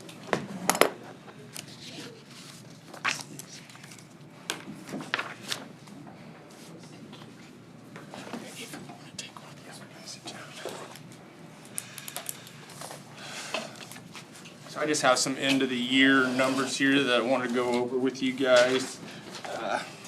Talk about whatever kind of stands out and answer any questions. And I will say, with all of these, I have month-to-month papers as well. So if you guys want me, it would have been way too much paperwork. But if you guys do want to see that stuff, I can email it over to you because I do have that as well in my office. But I guess we'll just start with the front page and go down. So this front page here, this will be all of our main utilities. So this will be the expenses. Electricity and gas are the two that really fluctuate throughout the year. Our water, sewer, and trash are a set fee. Water, you can tell, our set fee for the water is $1,610 a month. So like in June there, it's $1,739.65. Those are the months that heavy use. We do normally see 2 or 3 months out of the year we go over our set amount of gallons, and normally those are our busy seasons, or we have a leak somewhere, which we have ran into. I was gonna say, that includes the leak. Yeah. Those are the most expensive. So this year, our total was $95,620.99. And then, so what I did there was for the previous 3 years, I put those totals down at the bottom so you can kind of compare from where we're at now to where we were just 3-4 years ago. So Thank you. this year and last year, I guess, aren't terrible, but the jump from 21 to 22 was pretty dramatic. I don't want to get off topic or too much, but in the gas, I saw July jump. Okay, yes. So on the gas, that $2,000, yeah. Yeah. So what happened is once we had that heated dock turned back on, we did not get a bill for it until that day. And so we were trying to figure out when we got that what in the world happened. But that is the situation. They just didn't bill us for it once that meter got turned back on. Okay, so that's and so we got hit with one big fee all at one time, and that is what happened there. okay. That's better than a water leak. Yeah. Okay. Thank you. It just needs to be averaged out to. Well, and yeah, right, it'd make look a whole lot better if we go back and did that, but that's what happened, and honestly, I think, if I remember right, out of that number there, it was like 1,800 or 1,900 was strictly for the dock. Yeah, that Yeah, balances yeah. out, yeah. All right. And then, on the next page there, this is the same document finished out for the year that we looked at, earlier. Just talking about our expense for the trailers. This is something that we have been tracking, so I included this in here.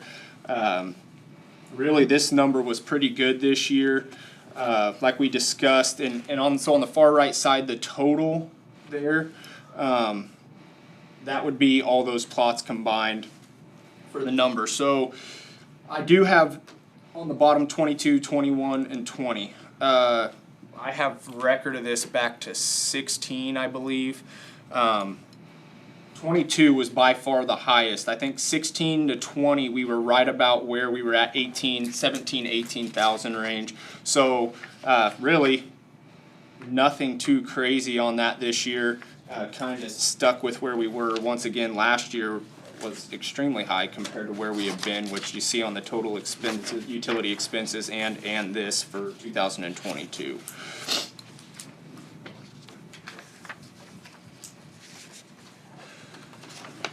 The following page will be our revenue report. So on this report, this doesn't include any bait shop things, anything like that. This is strictly just our lake permits.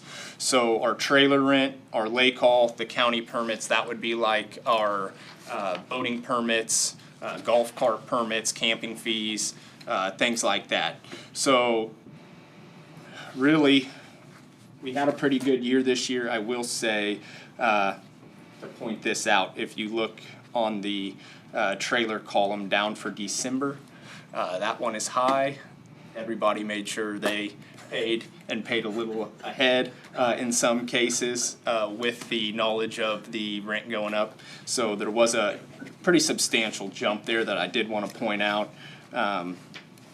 which did influence this ending number here, which I mean was about 25,000 higher than where we were at last year. But a lot of that is from that rent there. We have seen a steady increase with that. I mean, camping fees, all of that stuff. The trailer rent last year, we did raise the pricing on our camping fees and our lake haul rental. So that probably has a factor in there as well.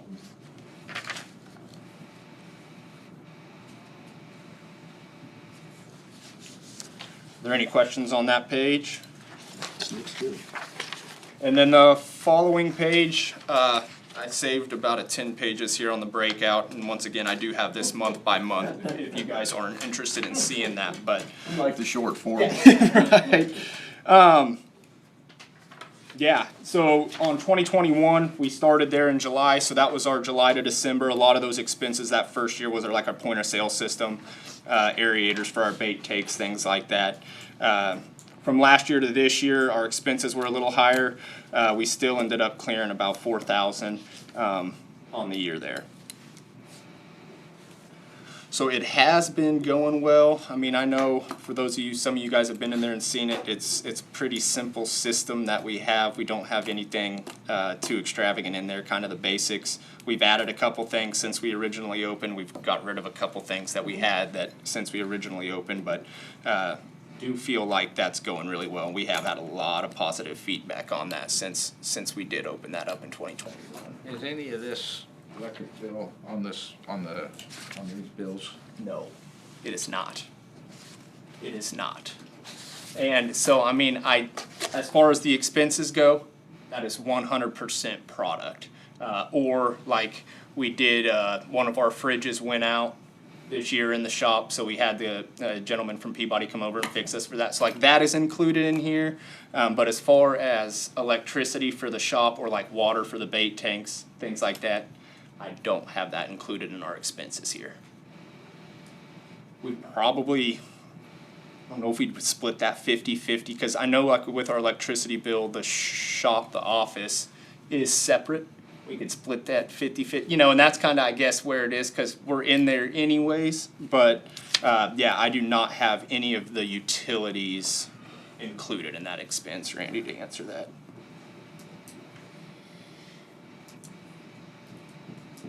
Any other questions for Isaac? Very good presentation. I appreciate the Yeah. breakout and then Good job of record keeping. Well, yeah, and that's what I was gonna say, if there was anything, because, yeah, we can break it out even more if there is anything that you guys are interested in seeing. But it's kinda, we're high with electricity during the summer, low with gas, and then it kind of flip-flops this time of year, especially with the heated dock back up and running. That has made quite a difference from the years that it was shut down, but,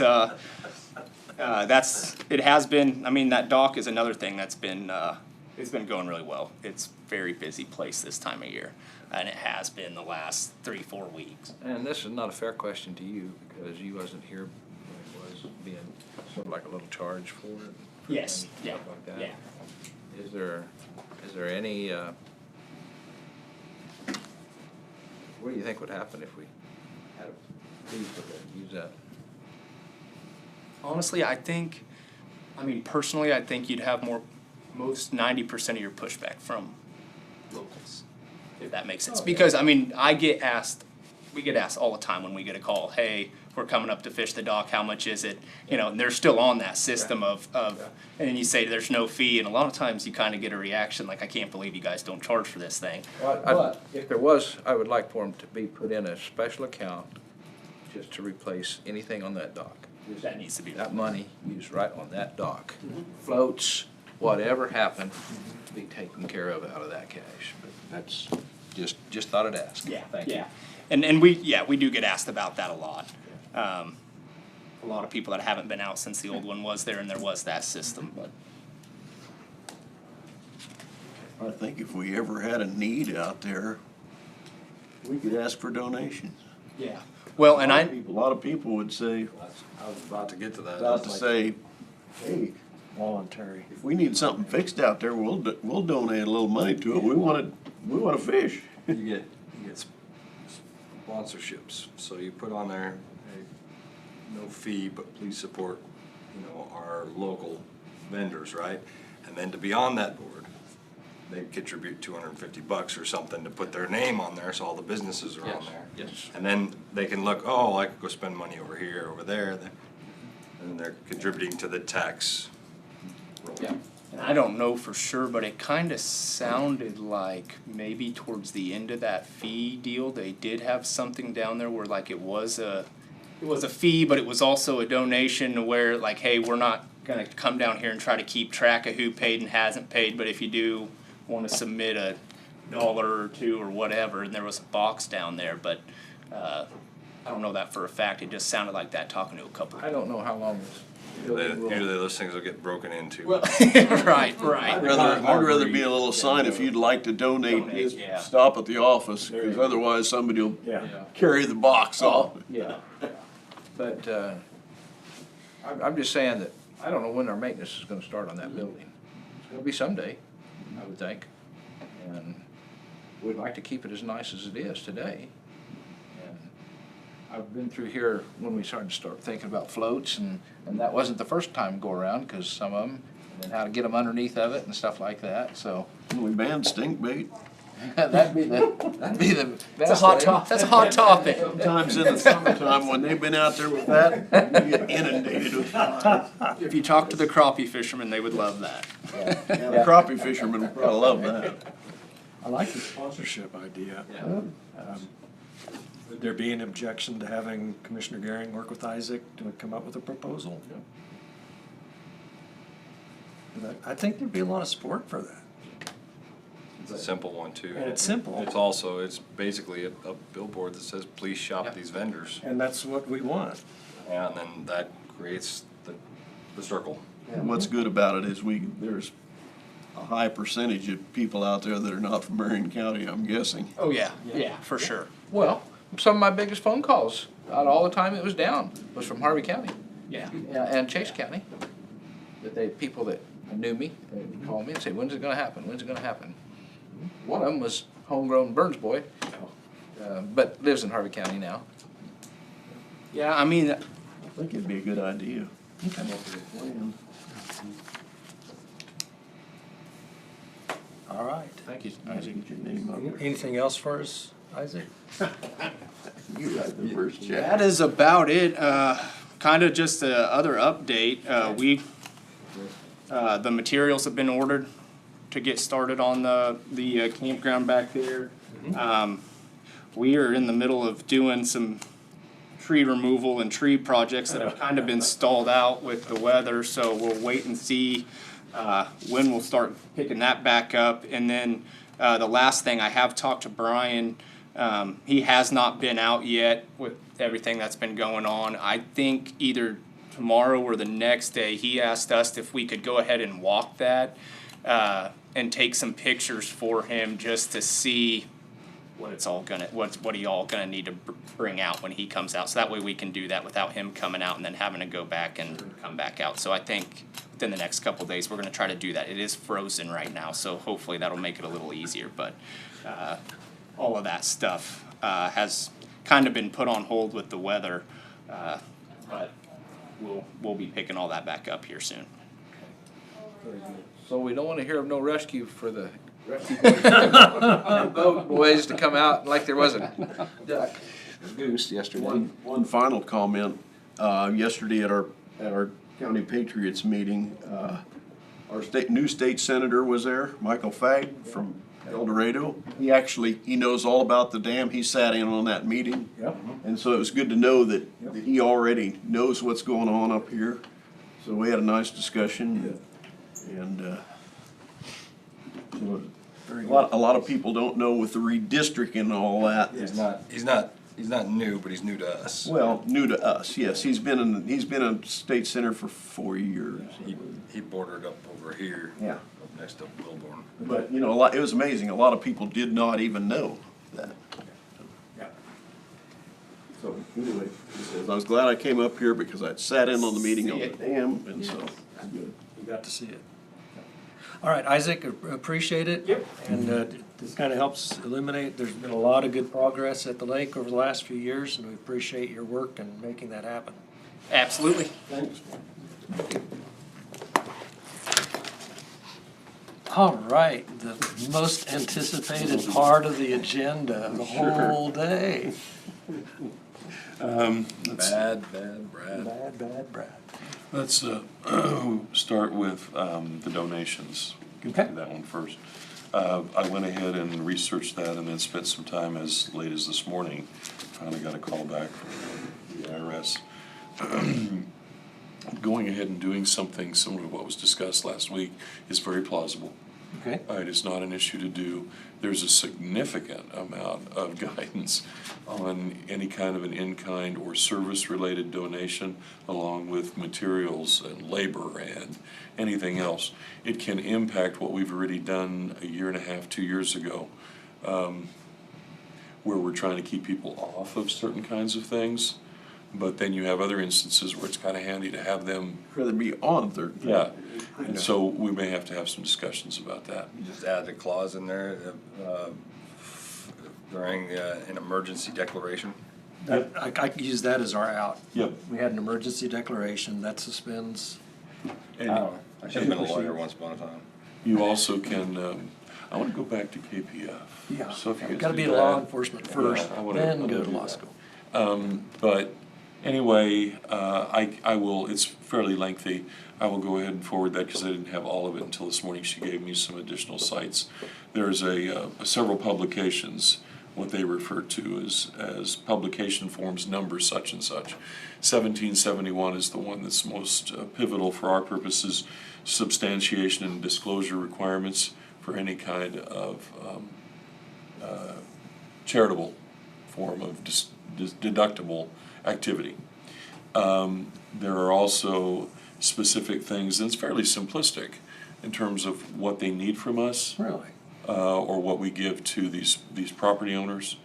It does in fact allow for them to kind of, they've got to substantiate. There's got to be a reasonable basis for so and so many hours of this type of equipment using this type of fuel, for example. or whatever it may be that you're basing the contribution on. It can specify in kind, it can specify service, it can specify cash, it can specify materials. And so we have the ability to broaden this and use it in certain circumstances if you've got instances where property owners can be of value in that regard. So, and I had promised Commissioner Crowfoot doing things more than the same day, so I didn't send these little forms out. But I am gonna hand them out because they're simplistic enough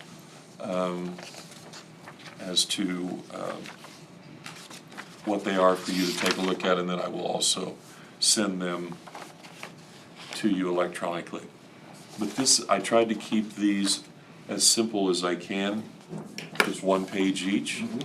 Because I know that people will say, oh, God, if I gotta fill out 3 pages, I'm not gonna do that.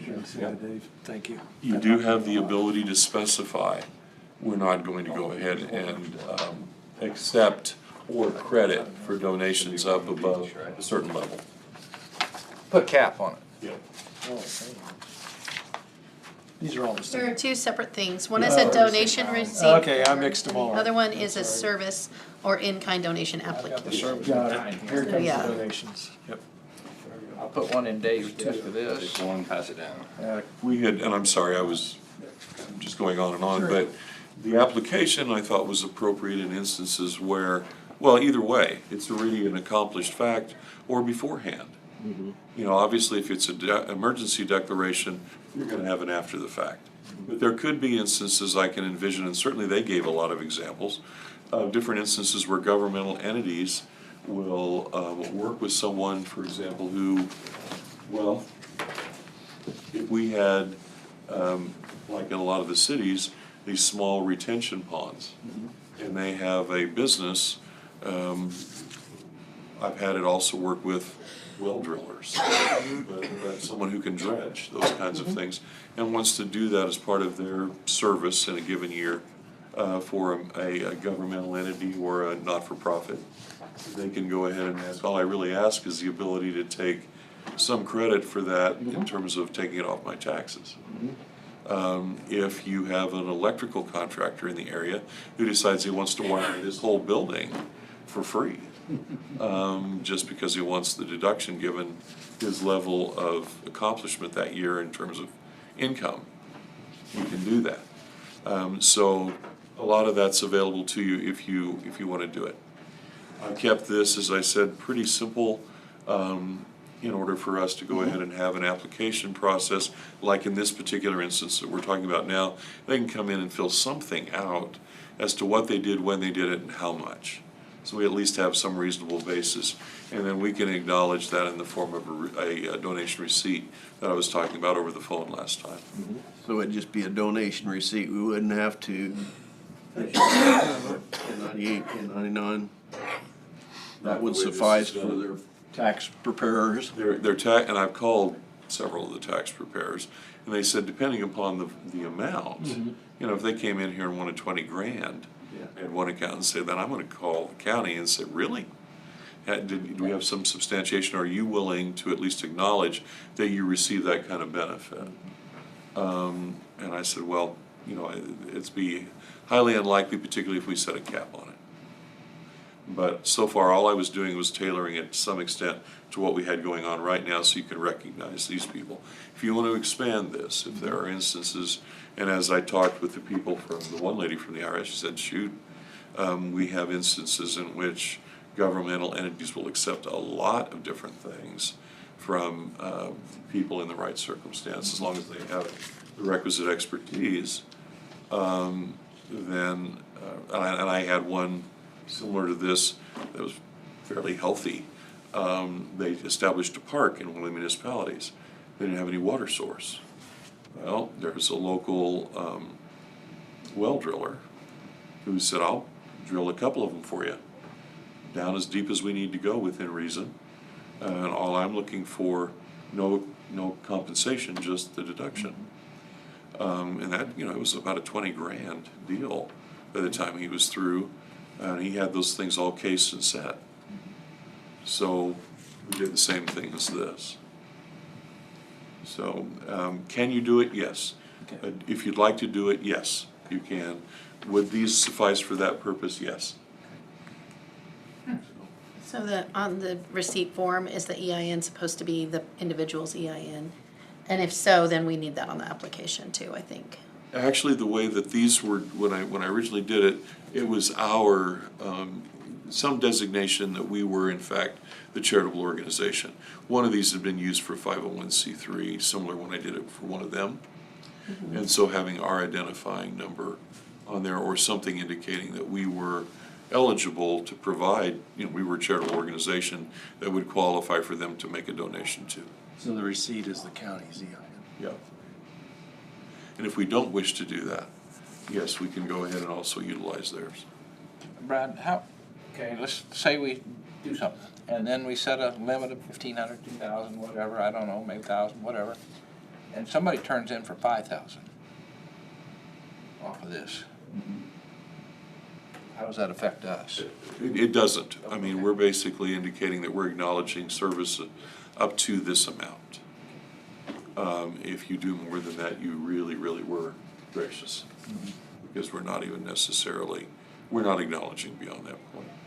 They can still try and take it, but without this receipt, if they're audited, it's a little bit more of a challenge. I just wondered. So do we need to establish a cap? It's up to you if you wish to, because I mean, I think in this instance, probably not gonna have an issue. If somebody didn't go and do half the county, We had some people out for a week. well. then Probably you may- $3,000 in fuel and some. I could see getting close to 5. Well, it doesn't take Yeah, much. I can see 5. Diesel just, Easy.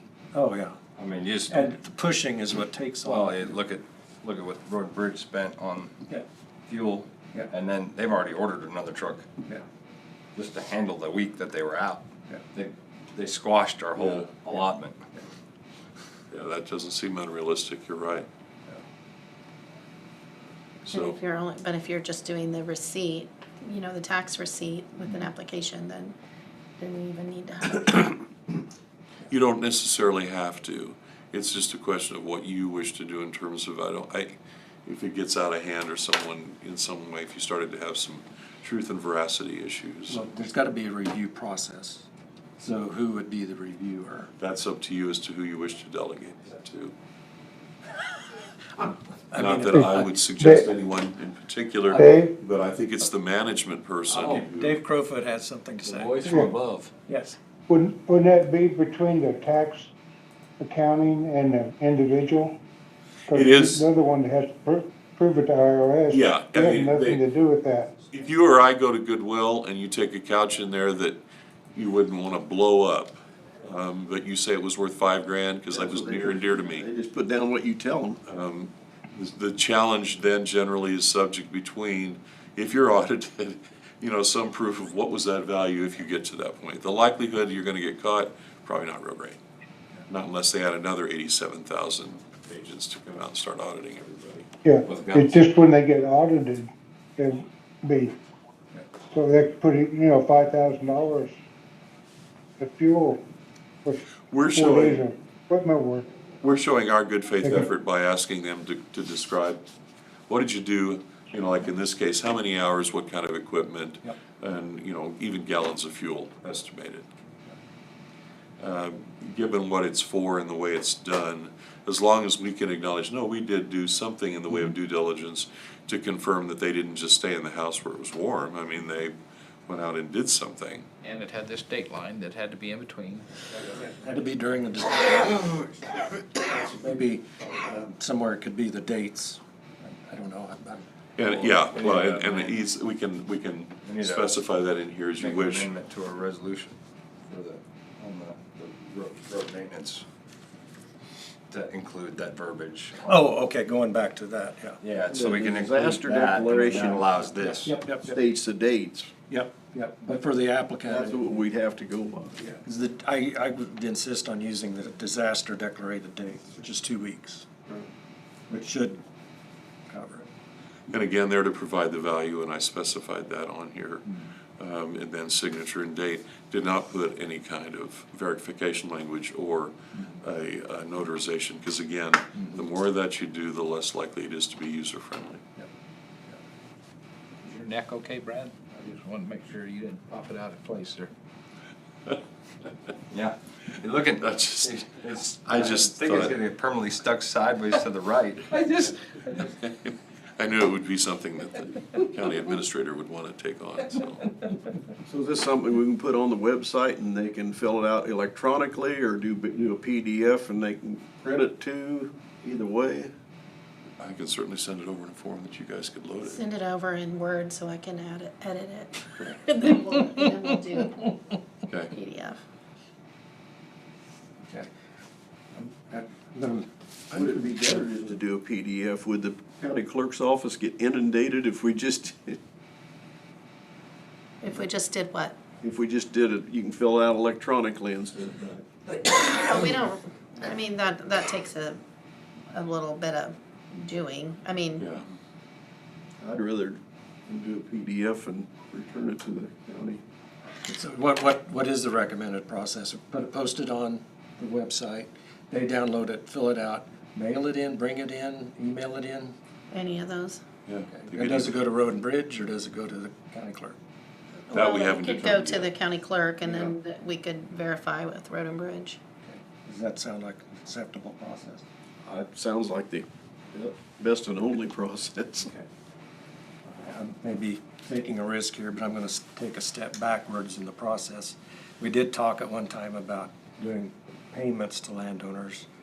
And I think the discussion I heard was there's just so many pitfalls and fairness issues, verification issues, coming up with the funding.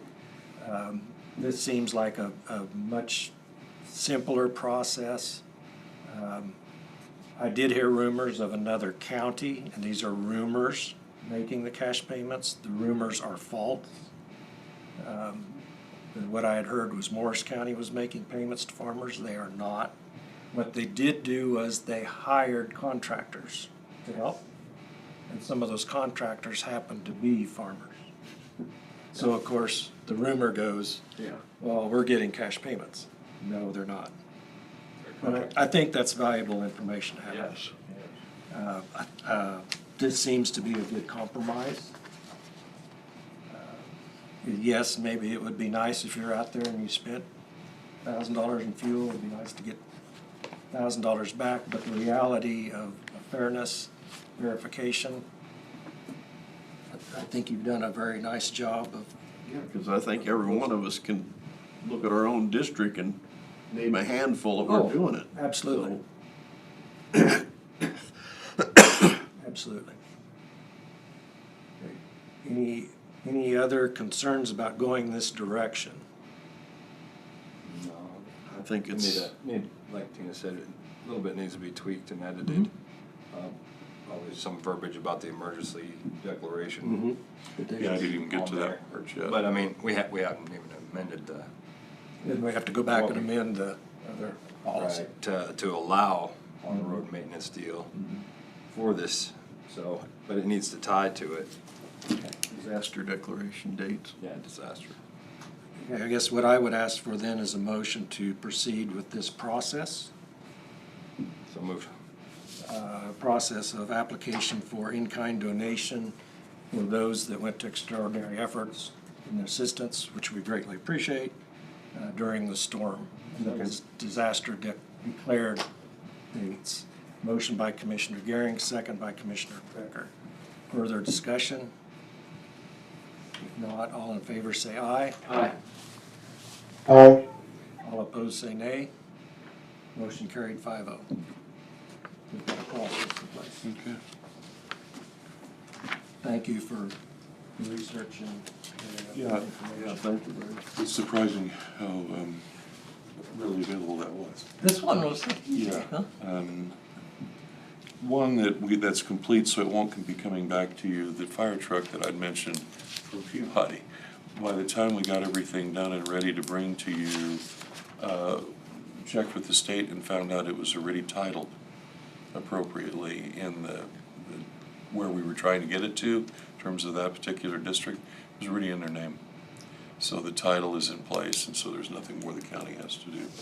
There we So go. we can cross that one off. Nice. I spoke with Brian Lang. This watershed project, I'm sorry, I didn't read the minutes carefully enough to realize that you guys had approved that when he was here, when I was not. So we had a good long conversation. There is no great template out there for this kind of, it's fairly unique the way this is being done with us involved.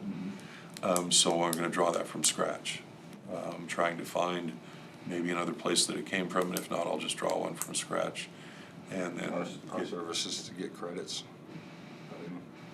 and then make sure that it's all approved and goes through the right hands for that purpose. So we're gonna work on that in advance because we aren't there yet because of Congress and the given circumstances we're currently dealing with in terms of the budget bill.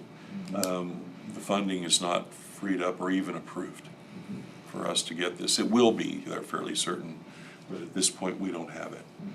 So, but in the meantime, we could get this all done so that when the funding is available, it'll hit the ground running. So I will be bringing that to you for that purpose. I should have probably done it when Isaac was here, but we were already getting kind of past the time. In another setting, I was dealing with the Army Corps and found a source of funding that I want to pursue. I don't know if we'll get it or not. When we were doing the dam and the reconstruction and all the road issues and some of the redirection, there are funds available that we have not yet pursued for some road reconstruction and repair and remediation from that purpose. So I'm going to try to get all of the information on that, bring it back to you so that we can apply. Okay. I mean, the county lake dam isn't under the jurisdiction of the Corps of Engineers. No. The reservoir is. Right. So I guess I'm a little confused when When we were dealing with the reservoir as well, and all of the stabilization, was that not partially the Army Corps involved in that? And then I was dealing with them on the one roadway with Bryce at one point, and that's where this all came from. This would be the reservoir. When we had to close the dam road up there when they were working on the dam. Oh, okay. So we're talking back a year. They're working on the Couple dam a years long ago. time Couple ago. years ago. And then they were taking the next immediate paved Oh, route okay. and Okay, destroying it. Gotcha. Yeah. But you can actually go back? Yeah. Oh, okay. Halsted had an issue with We talking about repairs to Pawnee. Quite a bit with Halsted lately. and Halsted had that, and I Okay. found out that we could retroactively pursue those funds, and I said, well, wait a minute, what about the project over here? And he called back and said, if you've got funding needs there, which we always have, said you might want to submit those to us. All right. So just, We got 2-inch blacktop machines in town, and maybe we need to blacktop. and that was completely by accident, that was the only way, I didn't even know about that. The last one, on these trailers that we're about to own, what would you like done with them? There's several approaches, and the reason I ask is because of the court orders I will acquire. You can either scrap them, and just do it as scrap, or you can take them as is and try to, purple wave them or do something with them. What's the least scrapping? Scrapping. Is there anything out there that would be of value? No, can't imagine. I mean, just by. The person that bought them and sunk value into them never came back for them. That tells you a lot.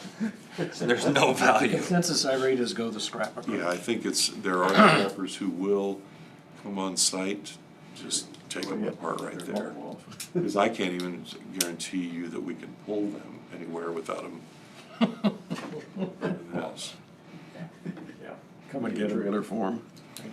We do need to get them cleaned up. Just thumb them. Yep. Into the dumpster. Yep, use that approach. Okay. I think that's the extent of my list for today. Okay. I'm gonna come back to the blizzard. Yeah, overtime. Yep. We talked last week about the employees that put in extraordinary hours, and our current policy is paid time off, not paying any overtime. But in a disaster, we have in the past, the county has in the past, paid overtime. One question along that process is, would the employees have the choice of paid overtime Or PTO. or paid time off? Or is it everyone gets, how is that handled? Well, I hadn't considered the choice. I mean, Can't imagine they wouldn't want the overtime. There's, I mean, a new employee may want the PTO off because they haven't accrued anything yet. I wouldn't Either, I would think they'd want Just a question. Say there's one that does. What hardship does that create? It just creates more paperwork of having to give them all a form to fill out and make a selection. I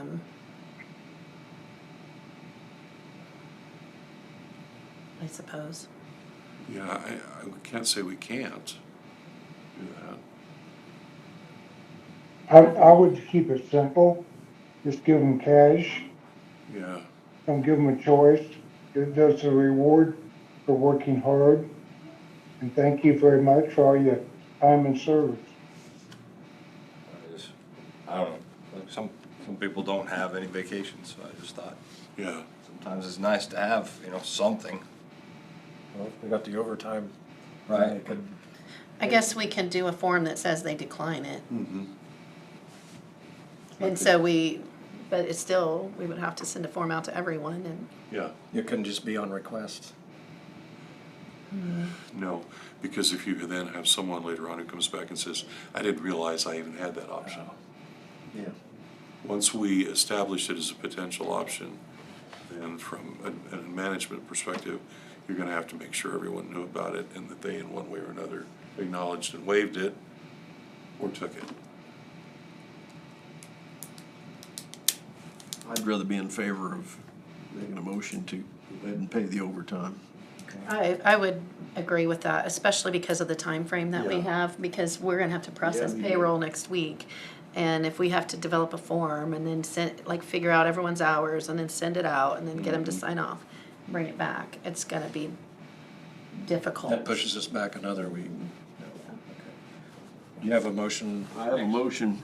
Oh, sorry, Commissioner Dalkey, did you have? Next question is, you're gonna do that for the laborers, but what about management? So the department head is exempt from overtime. They understand that. And so also in other departments, for example, sheriff's office, EMS, dispatch, they're already paid hourly and paid overtime, and those department heads won't get extra for extra work. Same thing with emergency management. Well, correct, but no, we're just doing this for road and bridge, correct? Right, but the other departments already are being paid that way. Otherwise, you'd probably be looking at paying them as well. And so potentially you might, because they were out in the weather as well. So actually, we're bringing road and bridge and. In line with the same as what you pay all the other emergency departments. And so, But isn't the intention of this is because we spent numbers of hours, the other departments didn't spend numbers of hours. They was their regular assigned shift, they have people assigned and they cover that. This is for extending overtime that people worked, the way I understand it. I would say you probably have other departments that worked overtime during this weather too, and they're already getting paid for it. So, the department head would be exempt from it. The department head already knows that, and they understand that it's part of the job, even though it's over and above, what would normally be expected, because they're exempt from overtime. You could get into some problems if you decide to pay something Open extra. up the picture book here to look at, is what I'm doing. Because then you could potentially waive their exemption and have to pay them overtime all the time. And under fair labor standards. Yeah, go ahead, Kent. Well, that's okay. I mean, it's good to clarify that. I just want, there are some rules that govern that, and it's based on their classification of how they're paid. Okay. We're good? I move that Marion County pay cash overtime for overtime hours worked in lieu of comp time for non-exempt road and bridge personnel working overtime due to the winter weather emergency during the declared disaster period of January 9 through January 24th. I would second that. Okay, motion by Commissioner Becker, second by Commissioner Dahlke on the overtime.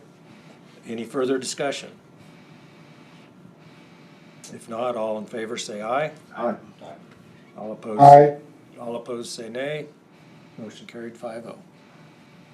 Very good, Okay. thank you. So that he was doing that. Good. Just want to make sure, because I want to make sure you. Any other agenda items before we go back to administrative? And then we'll be closed with commission comments. Okay, we did not get to the change orders. We saved those for you. Okay, there are quite a few change orders in this So, folder. you can probably go do some other work for a while. Work on election. You want to take care of that in executive session? Oh, I'm sorry. So I guess let me ask you a question on that. It is for an FMLA request. It's for a qualified individual. If you want to review the request and look it over, then we can go into executive session. If you don't feel the need to do that, you could just have a motion to vote to approve FMLA leave for a qualified individual. So those are your options. I'm fine with either one. Does anyone like an executive session to review the request? As long as I'm qualified. You just heard it's qualified right there, so. Okay. Then do we have motion to approve the request? I'll make that, go ahead. So moved. Okay, motion by Commissioner Garing to approve the MLA request for the qualified individual, second by Commissioner Dahlke. Further discussion? If not, all in favor say aye. Aye. Aye. Aye. All opposed say nay. Motion carried 5-0. Thank you. That saved us an executive session. Yeah, I thought that might, unless It's if you qualified. wanted to look at it, then you're welcome to, but. Very good. All right, change order time. Where's that stamp at? Oh, my goodness. Yeah, there is a big stack. Oh, my goodness. That time of year. Where's that stamp? Where's my rubber stamp Where's the at? stamp? We don't have a rubber You stamp. could just put your initials. You don't have to sign your whole Wait a name. minute, guys, we can do this. Do the Brad move. Brad move. Sorry. Good move. Administrator, hopefully, Be here. hopefully the administrator could sign off on all these and then give us notice of all the ones they signed off on. A summary. Cover page to sign. I can definitely see how other counties with administrators handle change orders and see what the statutory requirement is for you to review and approve them. This is, Imagine in Sedgwick County. Commissioner Chairman, as you're signing, this is the minutes from last time. I'll just have you sign those too, since. You can even ask the county councilor to check on the statute. Oh. See what they're saying. Yeah, it's, You wanna check that out? I will. Oh, wait. Yeah. There you go. Paybacks. I think it's only fair. Paybacks. Yeah, there you go. saying that the county councilor works under the under the pleasure of the county administrator, is that how? Works for you. Oh, okay, okay. Doesn't matter though, still need to answer to her.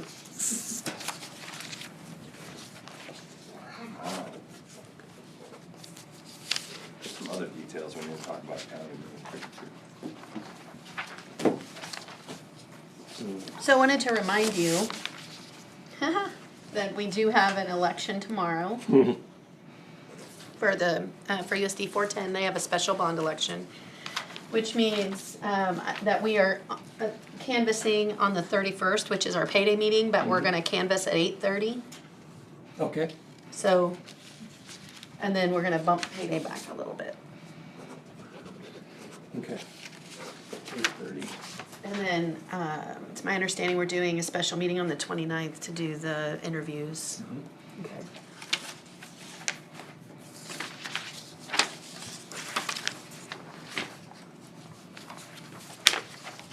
We will have a swearing-in ceremony for Ashley on the 31st at 3:30 in the afternoon. Be up here in the hallway. On the 31st? Yes. 3:30. 3:30, that's after the meeting? Yeah. Oh, yeah, we're in a meeting in the morning. Yeah, we meet in the morning that day. It's gonna be kind of a crazy day that day. We, But we Wanted can't, to- you can't get to swear in until Laura does it, right? Signs off. we can, because by then 10 days will have passed, but hopefully we'll have the paperwork back by then. The statute says that if we don't get that official appointment from the governor, it's automatic within 10 days. For hazards in case.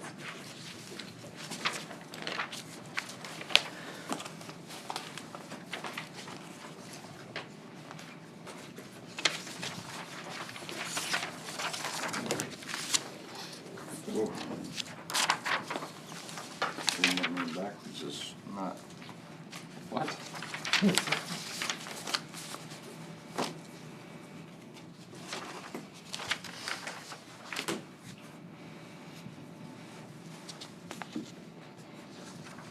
These all change orders? That's a lot of sign. For every, even though it's the same person, it may be 10 different parcels. They're filed They're filed by different. parcel. So you can't put them all on one. I learned that from Mickey. And some of them, they're all filed the same way, so they can all go on the same sheet. And some of them are for different tax years, so they have to have a separate. Just about got out of one.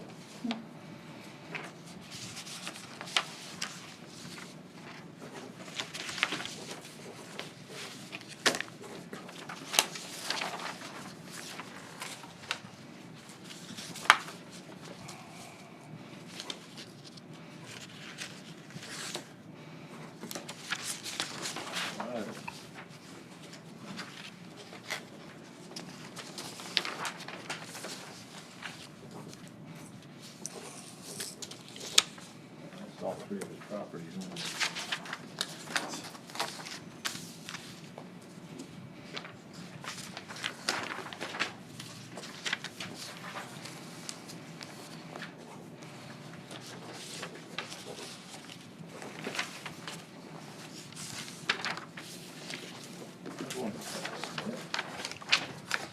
What are we doing, the whole city of Peabody here? Well, I saw one here that, yeah. I had some questions on, but there's a big ditch in front of it, so. This ditch in the back of one would make the same difference.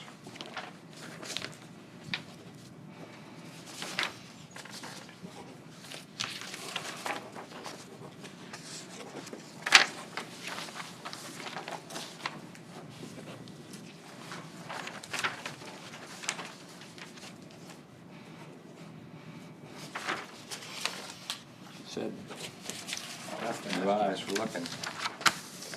She said new eyes were looking, so. That's true. There's gonna be a lot.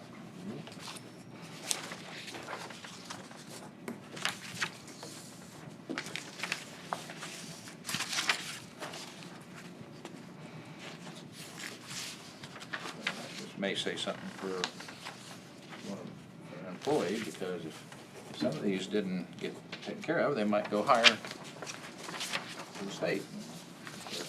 And just cause the landowner and everything trouble. More fun to go to the state for a meeting, which probably ain't gonna win. You got a good lawyer.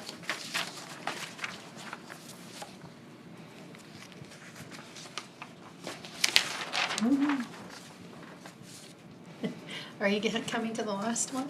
Is that what that little? Yeah. We might not all make that sound, but we all feel the same. You're welcome to come up with your own.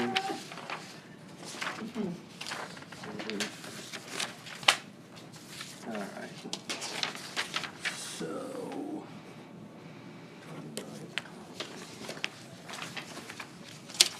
Tell us that fire in Lincolnville, was that about a block off of the 77?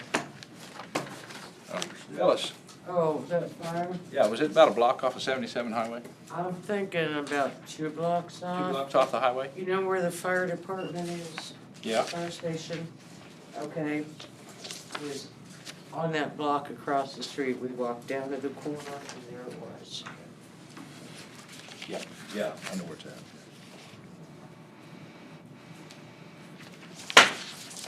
What time was the swearing in again? 3:30 3:30? on the 31st, yeah. And then, just a reminder, the city planning and zoning meeting where they're gonna review the county's conditional use permit application is on the 30th at 6 PM. Is that it? Are we done with them?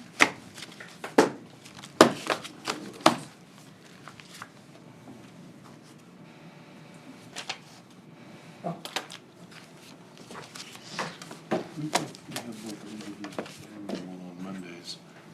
Fridays are regular meetings. All right, commission comments? Normally, if the Yeah, PA meeting I have is one. on Sorry.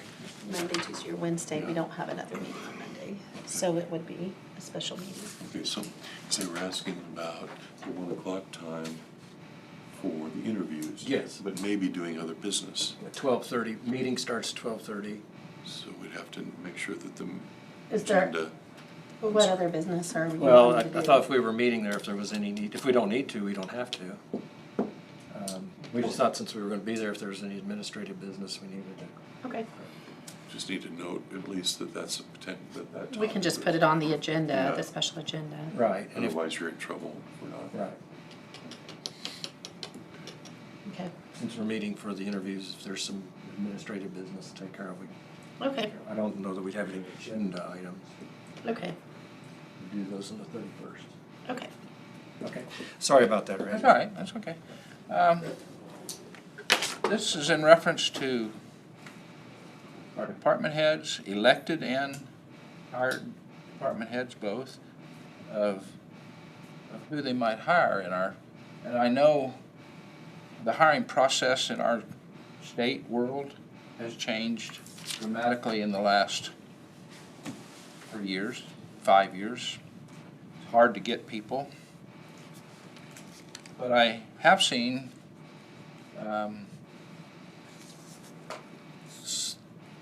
some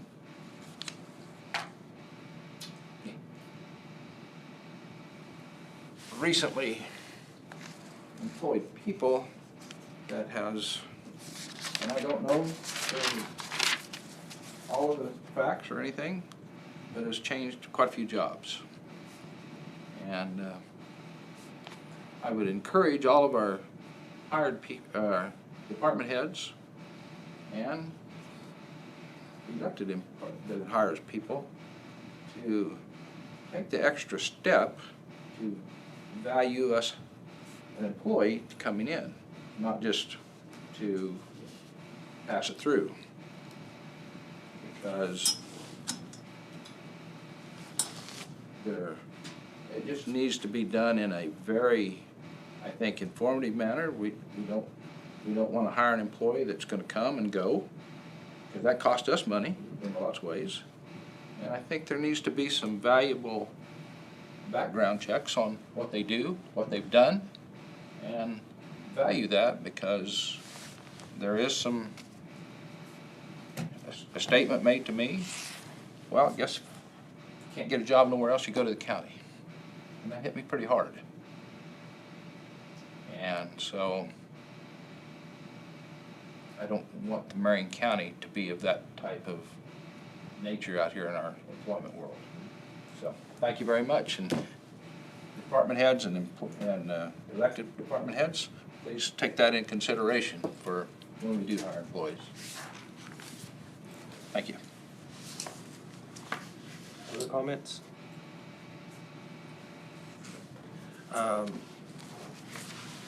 just want to echo what was said last week. We want to thank all the farmers who did help. There were a lot of people who went to extraordinary efforts, clearing roads, pulling people out.